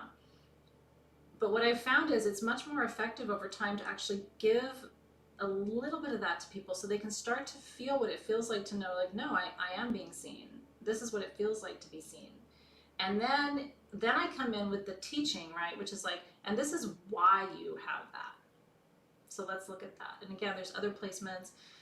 Certain placements, Pluto placement can indicate a little bit of this. Sometimes stuff in the 12th house, which is sort of the subterranean aspects of your deeper subconscious, can indicate some of this stuff happening too, right? But sometimes in the process of healing, it's important to give people what they are missing so that they start to have an experience of what that's like. And then when they come to the awareness, it's like, okay, now I'm filling my cup and I'm understanding why. And that allows a different level of healing than just like, you need to go do your work. Shutting people down rarely leads to their healing and transformation, in my experience. Telling people to take it somewhere else, or that's not your job, or really doesn't help. I mean, it's just not it's not my MO. But I have a method to my madness, right? But do I need to say I need to be seen? I mean, I'm okay with people saying it. When some people say it, it's the first time they've ever said it. I need to be seen. Like, for someone who's never said it, can you imagine how powerful that is to say, I need to be seen? I don't feel seen in my life. The first time those words get uttered, that's a big shift. Because that may be the first time that person actually, right, whip it, that may be the first time that person's ever said it. And if that doesn't get met with, yes, I see you, and that was the first time they ever did it, it'll be the last time they ever did it.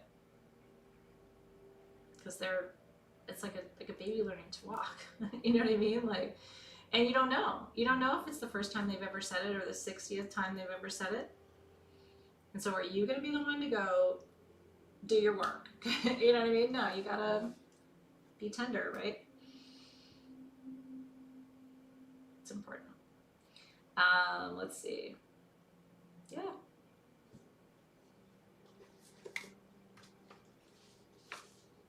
Could be a house being empty doesn't necessarily mean that there's nothing in that arena happening, because there's a lot of redundancies in the astrological chart, right? So it could be that what you would expect to see in a 5th house is actually showing up at a different house in your chart. Mm-hmm. Yeah, I'm getting through it, Sharon. I'm just, you know, as I meander, because I'm very professorly that way. It takes me a minute, Sharon.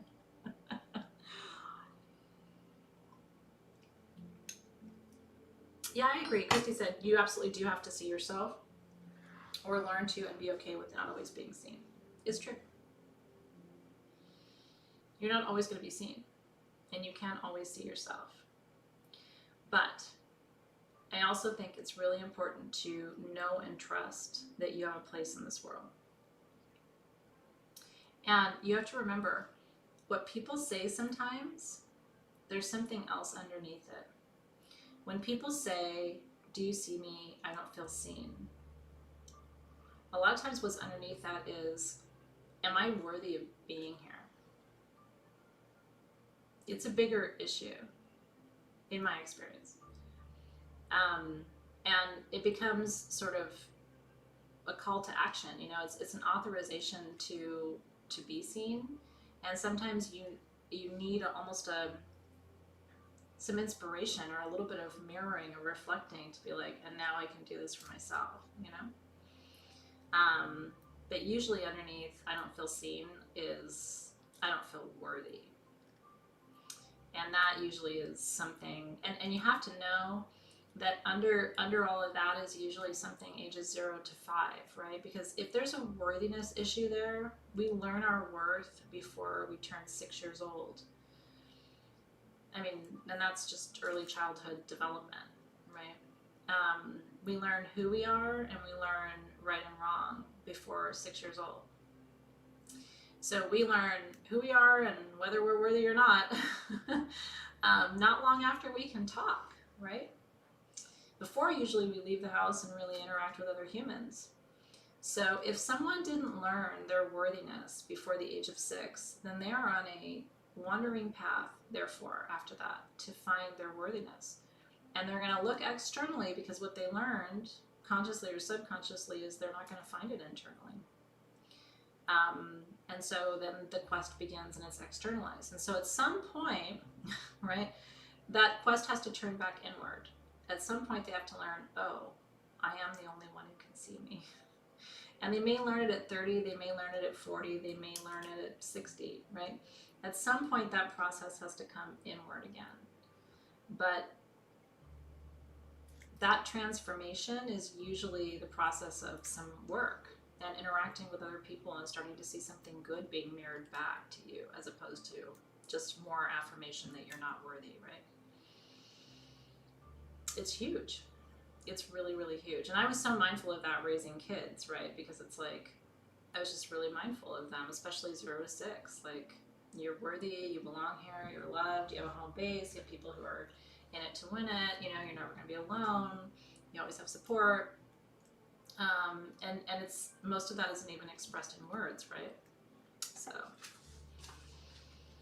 yeah, it's a big deal, guys. And that's why our, you know, interactions are so important. And that's why sometimes if you see me being more patient with people, you know, it's a fine line between codependence and support. Like, you don't want to just perpetually, you know, become people's only source of validation. That's dysfunctional, right? That's codependent. But at the beginning, when people are just getting their sea legs on all this, it's kind of nice to just feel loved, you know, and welcomed and validated. And then slowly you get the strength to do that inner work. Yeah. Okay. 6th house Virgo. I experience limits, obstacles, insecurities when it comes to work, health, all the Virgo things, service, organization, daily life. And so the affirmation there is, I'm discerning, devoted, I'm useful, right? These people need to feel like they have a purpose, right? I see you, Chameleon. But try through this calcination process to understand where that perception of invisibility lies and how it's showing up for you in your life. And again, the medicine of tonight is, the only person who can really address any of these things is you, right? But that's also the gift in all of this. Nothing in your life that needs to be healed can't be healed, and nobody else needs to do it other than you. I mean, you're in this class, but you don't need to be in this class. I mean, you don't, right? I mean, at the end of the day, the person who's going to heal you, the person who's going to create and manifest in your life isn't me, it's you. I might spark an idea that turns something around in your brain, and then all of a sudden it like takes you down a different path, but you still did the work, right? At best, everybody in your life is just a little source of inspiration and some wisdom and some mojo, right? But I mean, other than that, the whole process happens through you, because of you, you know, to you. So the work begins of like, so why do I feel this way? Why do I feel that way? Yeah. So talk to me, Sharon, and let me see if I can unconfuse you. It's serious, you know?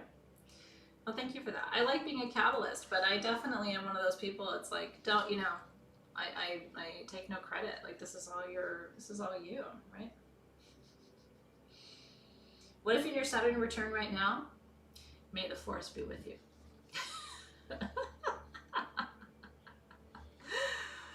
You're on Mr. Toad's wild fucking ride. Woohoo!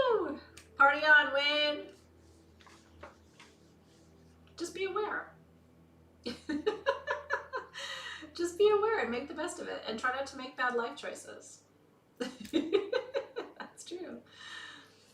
Don't screw it up too much. When my kids go through their Saturn return, what I'm going to say is, if you're going to do something permanent, call me. This is seriously, I've already thought about what I'm going to tell my kids when they turn 25. What I'm going to tell them is, you're about to go through the biggest transformation of your life so far in the next 5 years. If you're going to do anything permanent, tattoos, babies, general body manipulation, move to a different country, change your name in a court, call me. I just want to talk about it. Again, you can do you, you're an adult, but just call me first. Yeah. All right, tell me if you're confused in any way, let me know and I will help you. Nothing permanent till you talk to me, if you're in your Saturn return. Okay. I got married, but it was a good choice. Okay, 7th house Libra, experiencing limits, obstacles, insecurities when it comes to relationships, decision-making, balance, sometimes creativity, beauty is obviously everything in the realm of Libra, right? Yeah, if you're going through your 2nd Saturn return, don't worry too much. It's usually not as bad as the first. You're smarter, you know better. Yeah. So the first Saturn return is ages 26 to 30-ish. Usually it's 27, 28, 29. By 29, you're in it. But some people start real early. It's like menopause, right? And then but your astrologer, if you have an astrologer, they can calculate it for you. Give you some real scientific clarity. And then 59 and then 89 for your 3rd Saturn return, yeah. Yeah, so it's just the return of Saturn to the position it was when you were born. And that's when Saturn goes whoop and smacks you in the face. There's a 2nd and a 3rd. But you're more equipped for it. If you're a woman, you're already through menopause. So you don't have as much of like the hormonal incorporation and challenge and all of that too. Yeah, we talked about 4th house that was Cancer. You know, mine, limits around home, belonging, and emotional needs. Yep. Okay, 7th house Libra, so that's relationships, decision-making, balance. The affirmation there is, I'm a sincere partner, I'm artistic, I'm fair-minded, I take responsibility for creating harmony within and without, I commit to manifesting love and friendships that last, is the affirmation. Yeah, see, Gloria got married and pregnant at 29. Oh yeah. The good news is you'll get through it. The 9s are always tricky. You know that, right? The 9s of every decade are the hardest.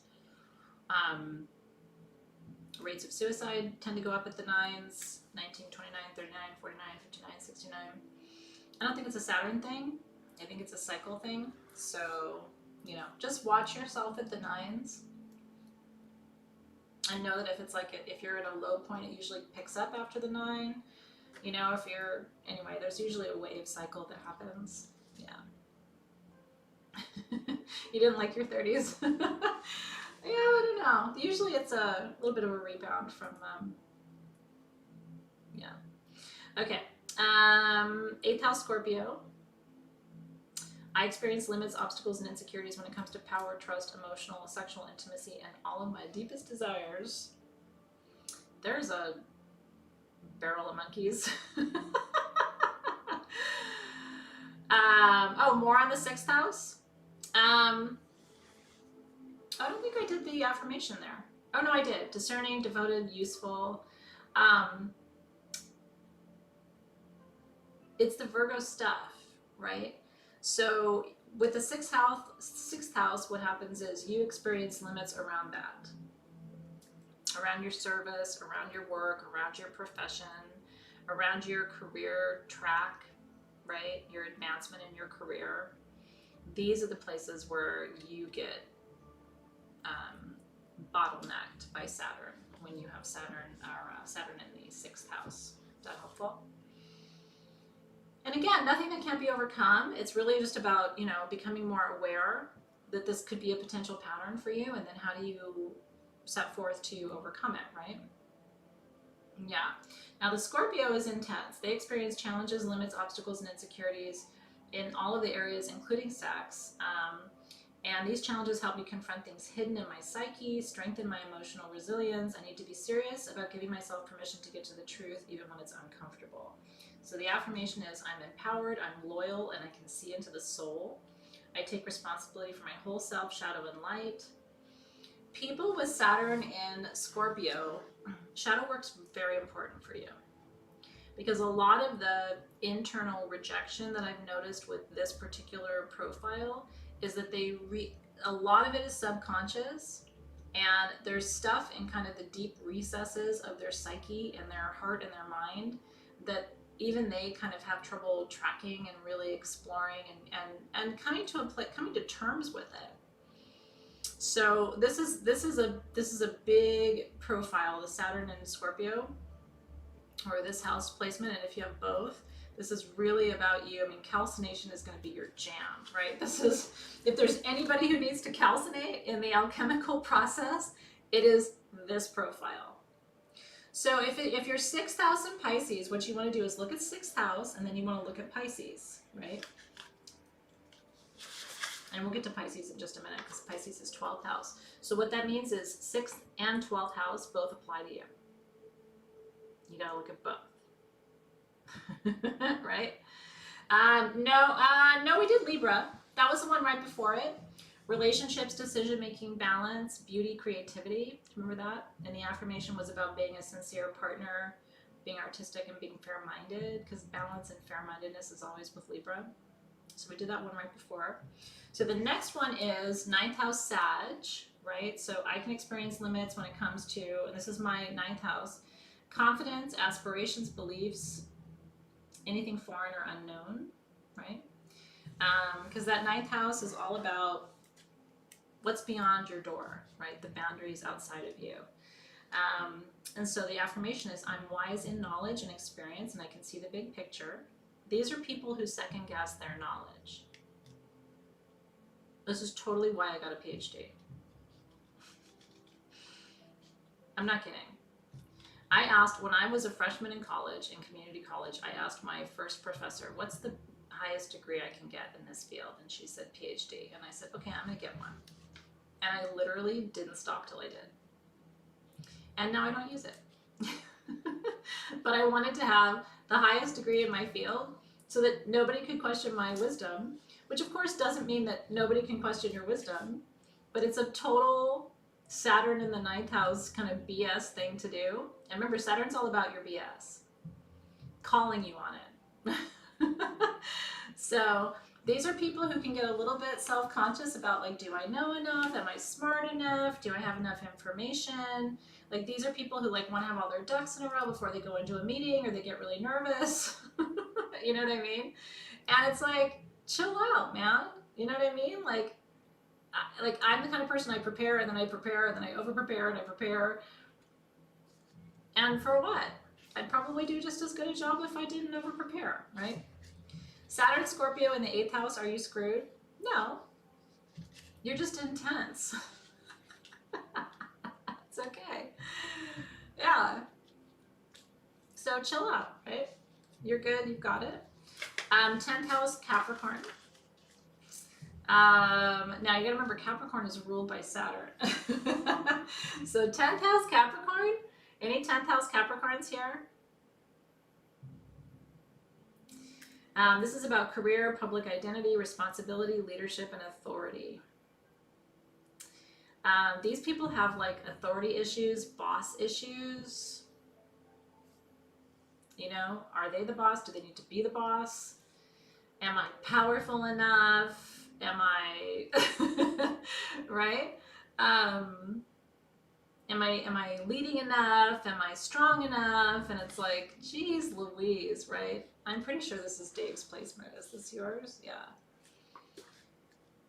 And it's like, and this profile is challenging because none of us is going to be the leader all the time.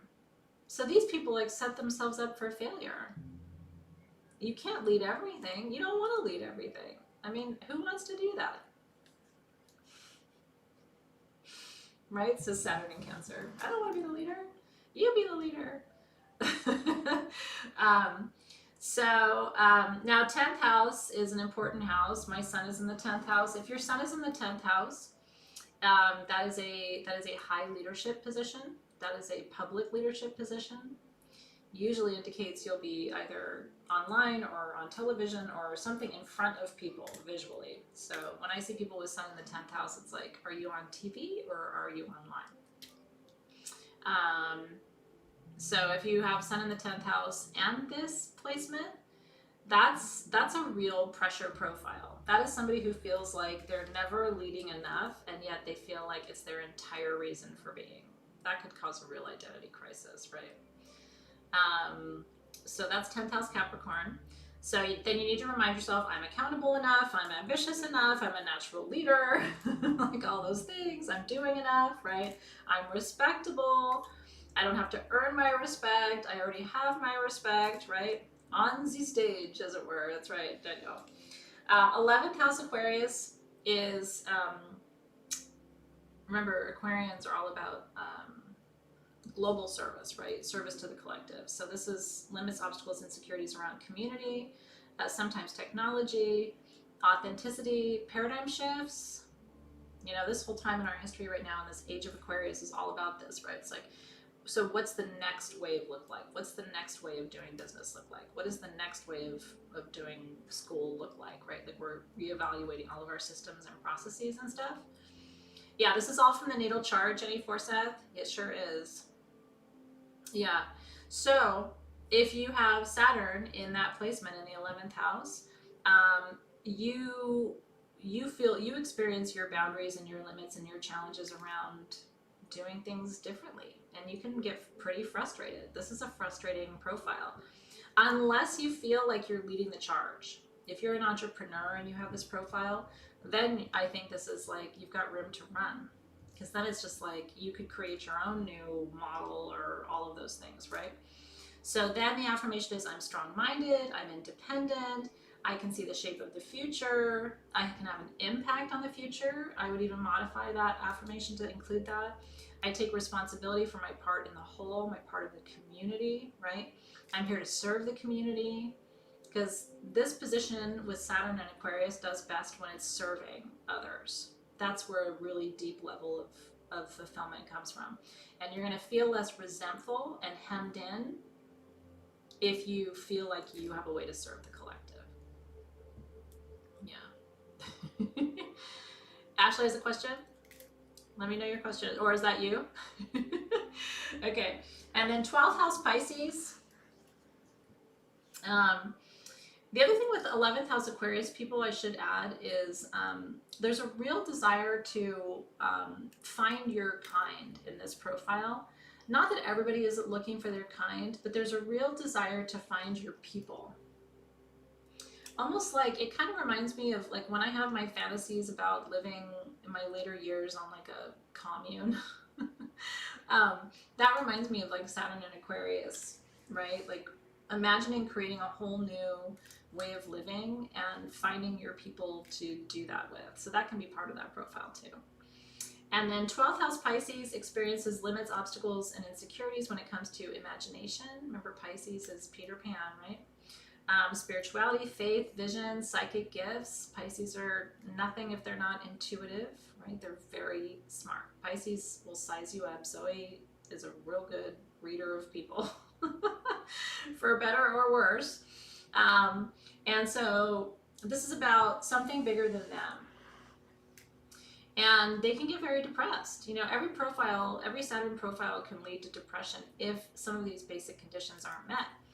And someone with Saturn and Pisces has to feel the capacity to dream. If they feel like, if they lose hope in their dreams, that's a real crisis. Because for this profile, everything about life is really about the journey and the dream and the imagination and what's possible and what could be, right? And Hillary, do you have Saturn and Pisces in the 12th house?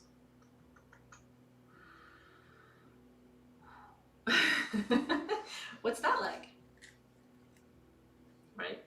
Because it's the house of the subconscious, it's the house of the mystery, it's the house of what's under the surface. And what's under the surface for you is really needing to believe that the dream is possible, right? And that you have the capacity and the tools and the structure and the, you know, the will and the strength to make those dreams come true.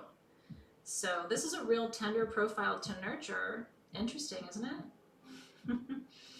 Keep the dream alive, you guys. It's really important. It's probably core to your happiness. I mean, I don't know if you would agree with that, but my assumption would be that would be core to your happiness, is having that absolute faith that your dreams are all within reach. And then again, think about the implications of this for a relationship. This is someone who would really need to be able to communicate to their partner, look, I mean, you know, my dreams are where it's at for me. You know what I mean?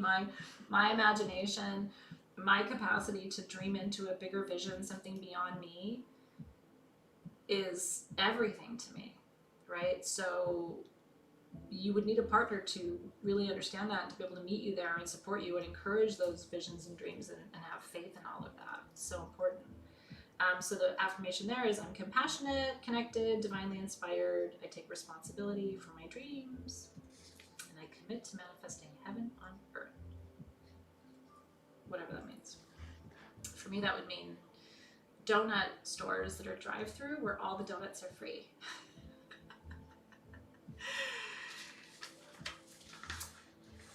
Might not be everybody's vision of heaven on earth, but I can imagine it. Well, yeah, so, oh, I love that, Barbara. She said, that's why I'm here. Does this mean 12th house struggle with that? It means they can. The 12th house is everything that is invisible, right? It's the subterranean. And so, and it's ruled by Pisces. So you've got a real double click there. You know what I mean? And then this would be reinforced by a sun in Pisces, a moon in Pisces. Can you imagine? In that same house.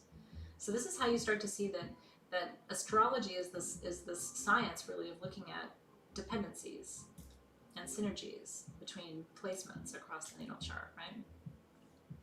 And fat-free. I don't know, I like fat-full donuts. Extra gluten. Can I have extra gluten in my donut, please? And double the sugar, and please, I would like 2 servings of fat, please. And extra sprinkles.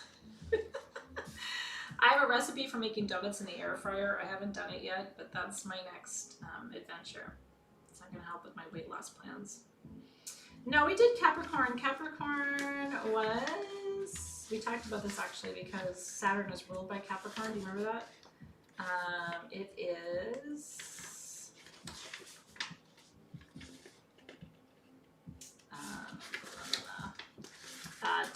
10th house. Yeah, 10th house. Gluten max.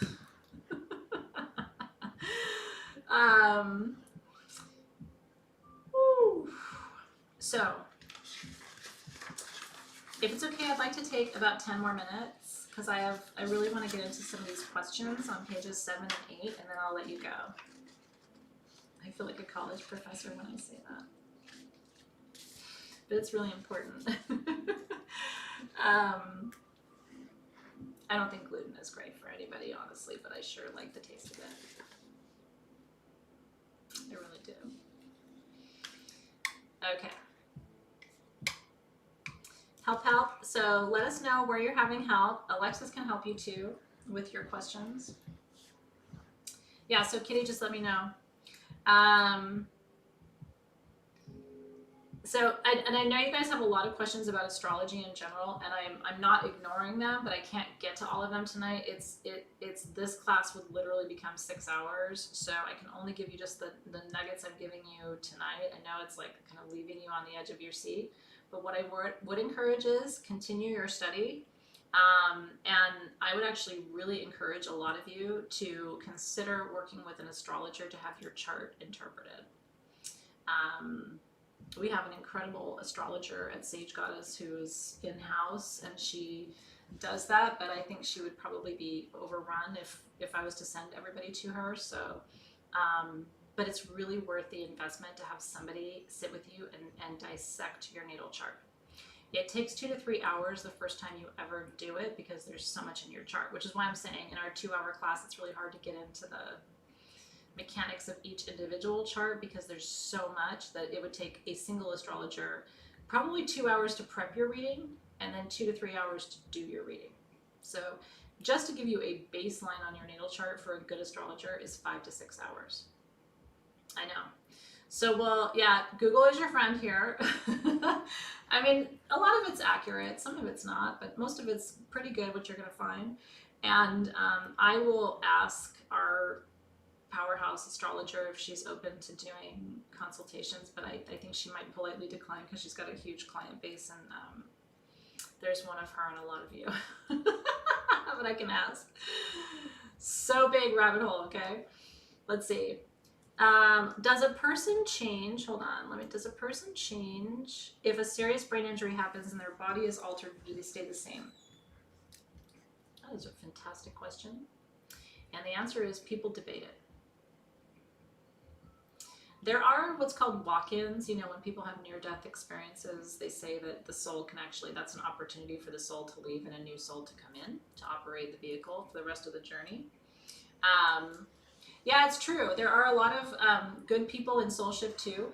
The only problem with readers in Soul Shift is I have not had readings with anybody who is currently in Soul Shift today.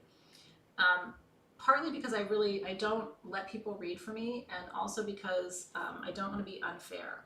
Meaning, well, you let Kathy read for you, but then you didn't let Joanne read for you or whatever. So because I like to be a fair-minded person, I just kind of don't get involved in all of that.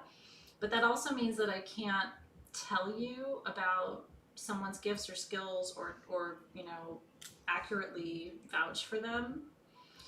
So it gets a little tricky for me, you know what I mean, when it comes to promoting people who are readers in Soul Shift.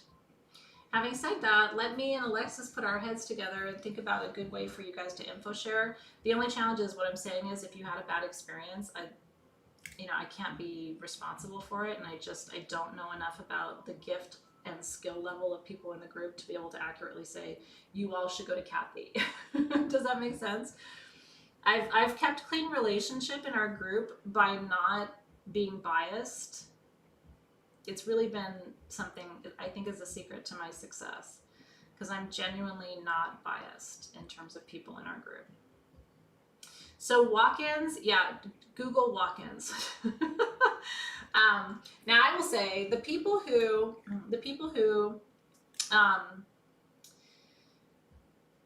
I know a couple of really crazy people who say they're walk-ins, and like really, so I've never met anybody who I view as really, it's just a little bit of a crazy story for me, but I'm open to it. Yeah, you can imagine people would totally see me as unfair, and you referred her, but you didn't refer me, and blah, blah, blah. And I'm just like, maybe it's because I have kids, but I don't play that at all. Yeah, so walk-ins are when you almost die and your soul can leave and then another soul comes in. Oh my God. Well, I think about half of the Soul Shift group are readers. So can you imagine? I don't even know what I would do. Yeah, anyway, that can be your fun rabbit hole for later. Okay, I want to spend just a couple of minutes, if we can, please, on the questions on pages 7 and 8. There's a few questions in particular I really want you to reflect on, okay? If you want to know more about walk-ins, let me know and I can maneuver that into a future conversation. Yeah. Like I said, I've only ever known really unique people who said they were walk-ins. And I don't mean that in the best way. I am drinking Diet 7-Up tonight. And it really tastes like artificial sweetener and kind of shitty. But it's what I had up here in my little mini fridge. And I have an artist working on the house today, so I didn't want to make a bunch of noise downstairs. Okay, so let's focus. So, there's a lot of questions here. I always do the worksheets. Right alongside you, so I answered all the questions. Okay. Okay, so Tiffany's a walk-in, by the way, so you can ask her about it, and you're going to be the one, Tiffany, that's going to change my mind. It's good to know we have a walk-in. Dolores Cannon talks about walk-ins, it's true.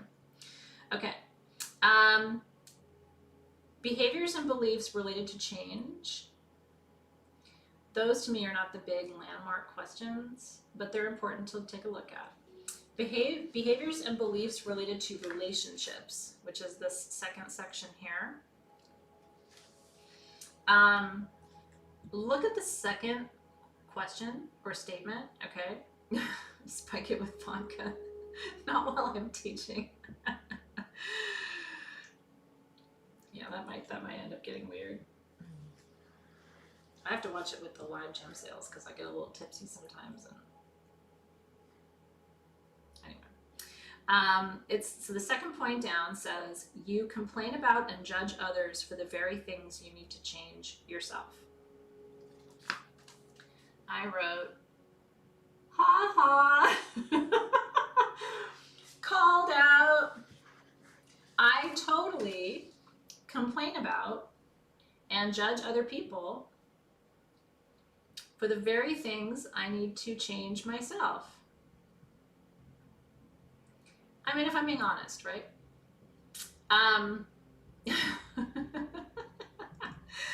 Every time, yeah, so it says you complain about and judge others for the very things you need to change yourself. I can't even tell you, and sometimes even Dave will be like, are you serious? Like, you totally do that. I'll be like, I can't believe she blah, blah, blah, blah, blah, like something, right? Our friend of ours did something, and I was like, I can't believe she did that. And he was like, you totally do that. So it helps when you have a partner who totally calls you on your BS. He's like, oh, hell no. I'm not even hearing that from you right now. You just did that yesterday. No. Listen, judgy judgerman. Boom. Anyway. And then the fifth one down. Oh, the fourth one down's a real doozy. Do you do this too? You keep doing the same things to make it better when it hardly ever works. Like less than 10% of the time. Oh my God, Dave, if Dave was sitting here, he'd be like, did you write this about Athena? Like, or you literally wrote this about yourself?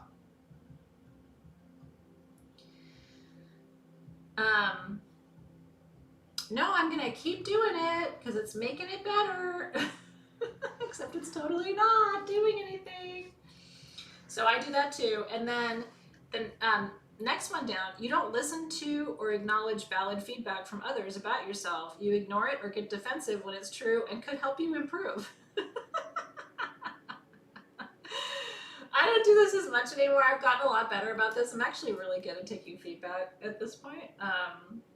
Because I genuinely want to grow and get better, so I don't mind feedback. I welcome it, but like from some people, it's harder than others, right? It's like I can take feedback. I take feedback differently depending on who it's coming from. Okay. The rest of them I said no, so I feel like I've gotten better. I don't overreact emotionally when my childhood stuff gets triggered. I don't look at things as they should be instead of how they are, really. I said yes, but I really don't do that. Now, the ones at the bottom are important.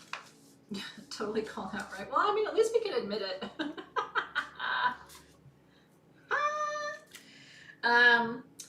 You keep busy with lots of tasks that drain your energy and are really just busy work, and this work becomes your life.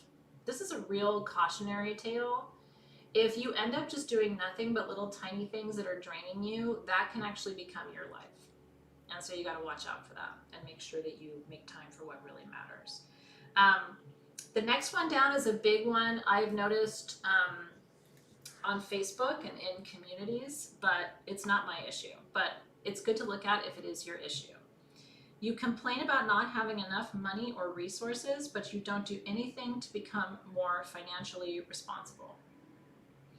It is so important, and I know this sounds really weird, but you're going to hear me teach it to you a lot over the years. you should absolutely not ever say again that you can't afford something, even if it's true that you can't.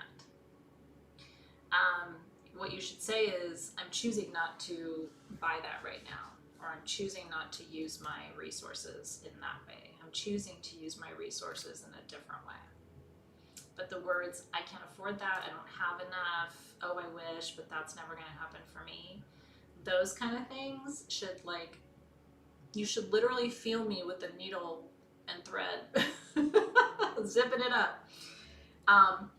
That is one of the most, when people ask me, like, what undermines financial manifestation, to me, that's the deal breaker. Because the universe hears that, assumes that to be true, and perpetuates that for you. And it really is, that's how energy works. Just like you shouldn't say, I'm never going to find love, I can't do that, I'm never going to have a partner that supports me. What?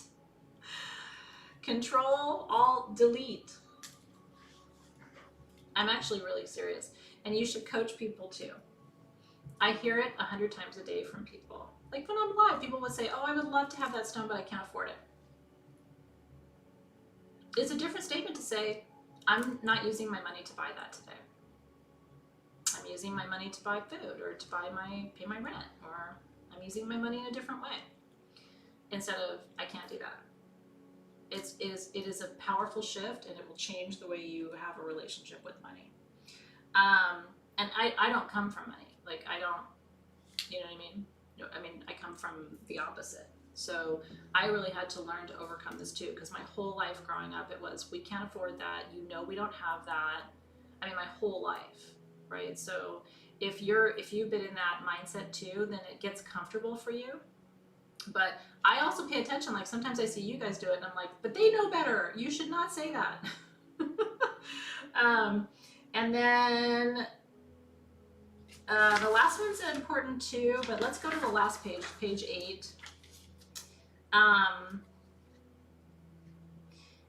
Under behaviors and beliefs related to life, okay?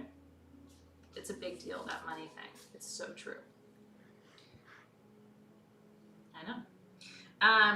Your default is choosing to be unhappy when you could choose to be happy instead. I grew up with that as a model, that if you have a choice to be happy or unhappy, you should default to unhappy. Yeah, so if you grew up with that as a default too, it's a really powerful shift to look and say, in every moment, you really do have an opportunity to choose to be happy. But happiness comes from accepting what is, being at peace with who and where you are, understanding who you are so that you don't spend the rest of your life apologizing for it or pretending it's not true, so that you can start to live an authentic life. I mean, that's what this whole alchemizing process is about.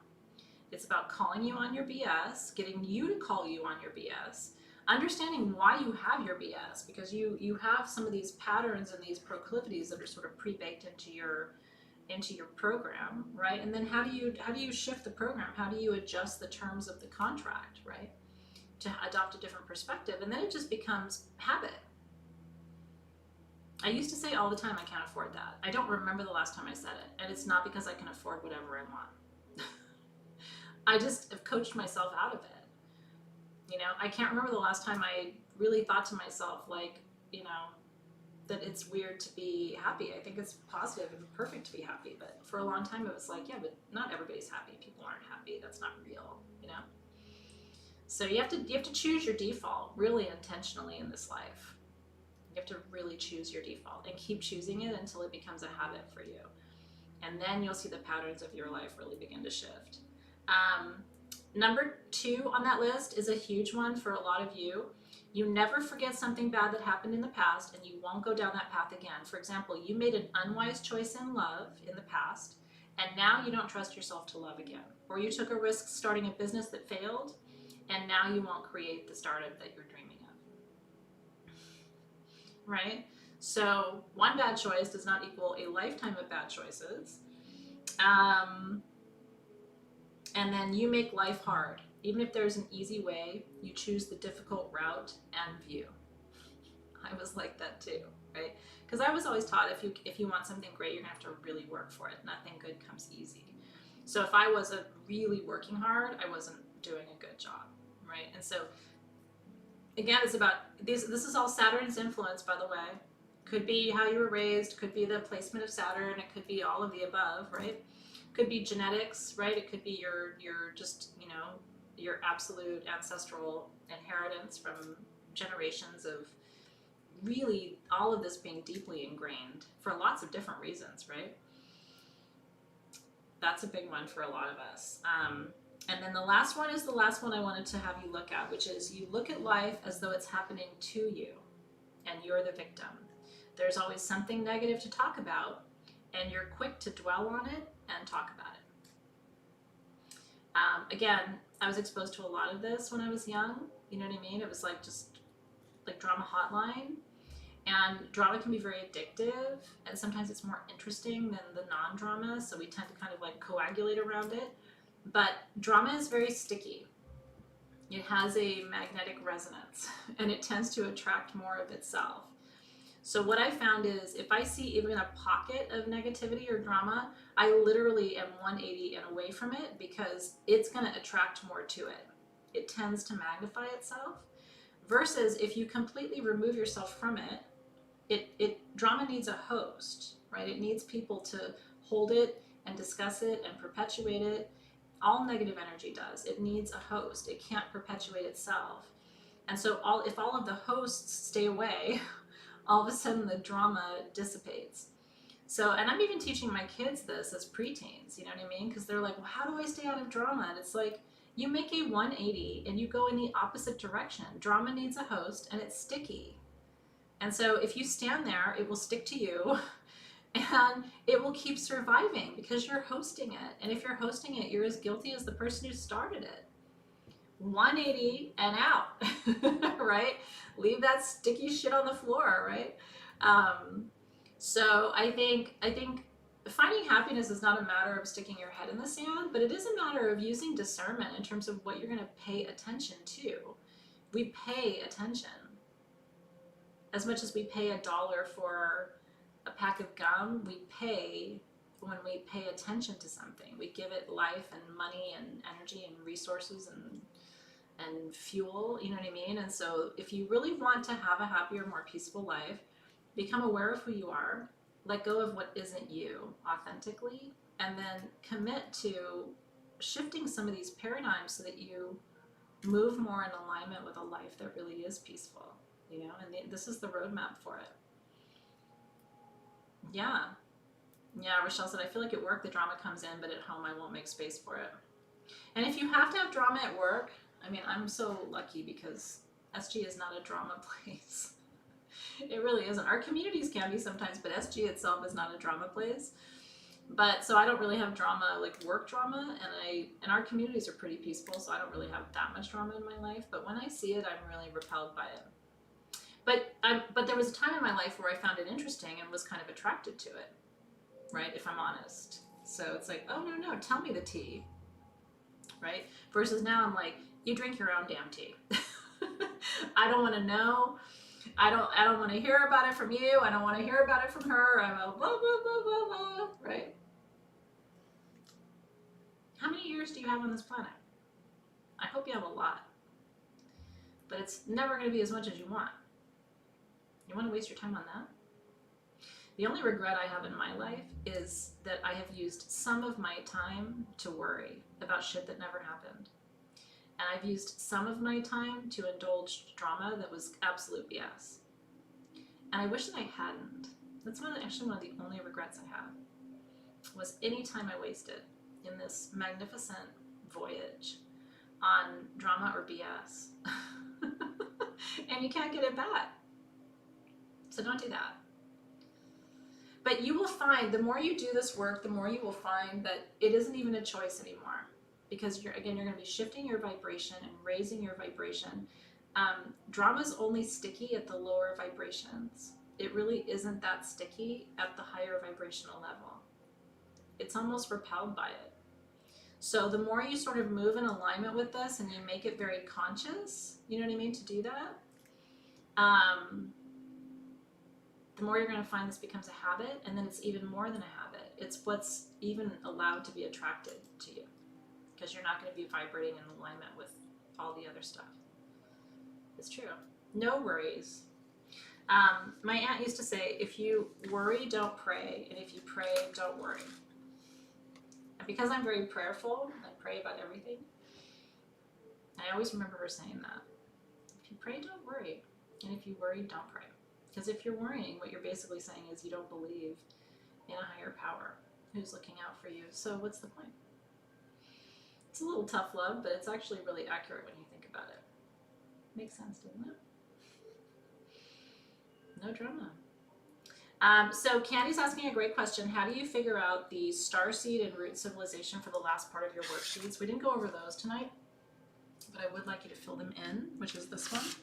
So these are the worksheets from session 1 that you would carry over to comment here with the gifts that you've inherited from your literal family, from your star seeds, from your root civilizations. So if you go back to your worksheets from January, that's where you're going to find that material. And that was going back to the Arcturian, Lyran, Pleiadian. A friend of mine referred me to a new book on, or not a new book, but a book that's new to me. I hadn't read it, and she was like, I can't believe you haven't read that book, but it was new to me, on the Pleiadian civilization. So I've ordered it. I'm sure a lot of you have read it. I can't remember what it's called. It's like tip of my tongue. But if I like it, I'll post a link to it so that you can read it too. But she swears by it. And we were just talking today. She's like, have you read blah, blah, blah? And I was like, no, I haven't read it. She's like, you haven't read blah, blah, blah? Of course, I can't remember what it was. My aunt was a realist. She only lived to be 39. And she had 5 kids when she died. So it was a tough life, you know? Yeah. I think she was a dreamer who became a realist because of the challenges of her particular contract. But she was exquisite, and you would have loved her. Yeah. Yeah, she was very young. Yeah, it's unfortunate. I know. It was really hard for my mom because they were best friends, you know? So my mom has had to live, she died in 1980. So my mom has had to spend the last 40 years without her best friend. Yeah, it's really tough. She was born the same year as my dad, 1940.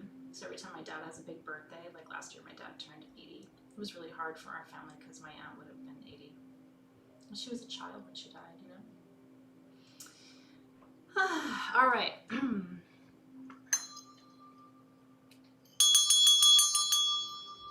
Soul contracts, baby. Is that you, Zoe? I think Zoe was knocking on my door. Yeah, she was quite lovely. I'll share pictures.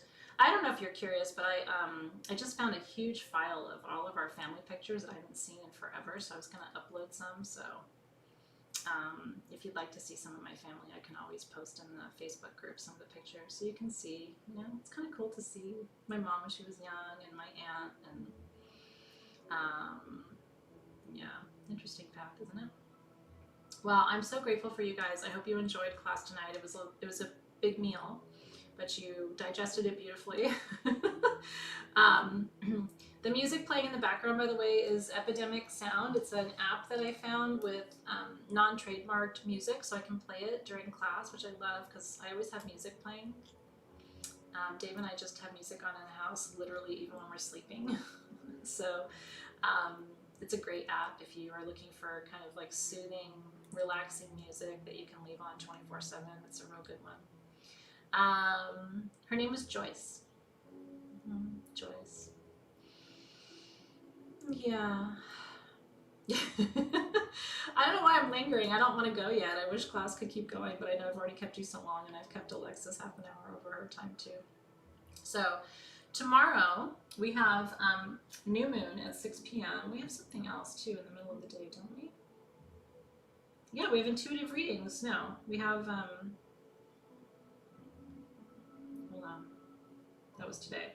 Oh, we have live crystal readings tomorrow in Crystal Masters from 3:30 to 4:30. Oh, I'm so excited. We usually do those at the end of the month. So I'm going to be pulling stones for you tomorrow from 3:30 to 4:30, and then I have new moon with you from 6 to 7. So go grab your new moon worksheets. Like I said earlier, these are you know, for you to download on sagegoddess.com if you want them. I like, you know, journaling with the new moon as I set my intention, so you're welcome to download that. Yeah, so if you miss anything, go back through the replays, what I would recommend. And I know it was kind of disjointed because I went kind of piecemeal and I was talking and then back in and was talking. But yeah, if you feel like you missed your Saturn placement, either the sun or sign or the house, I definitely recommend going back. This is recorded for you and you have permanent access to it, so you can go back and watch this again anytime.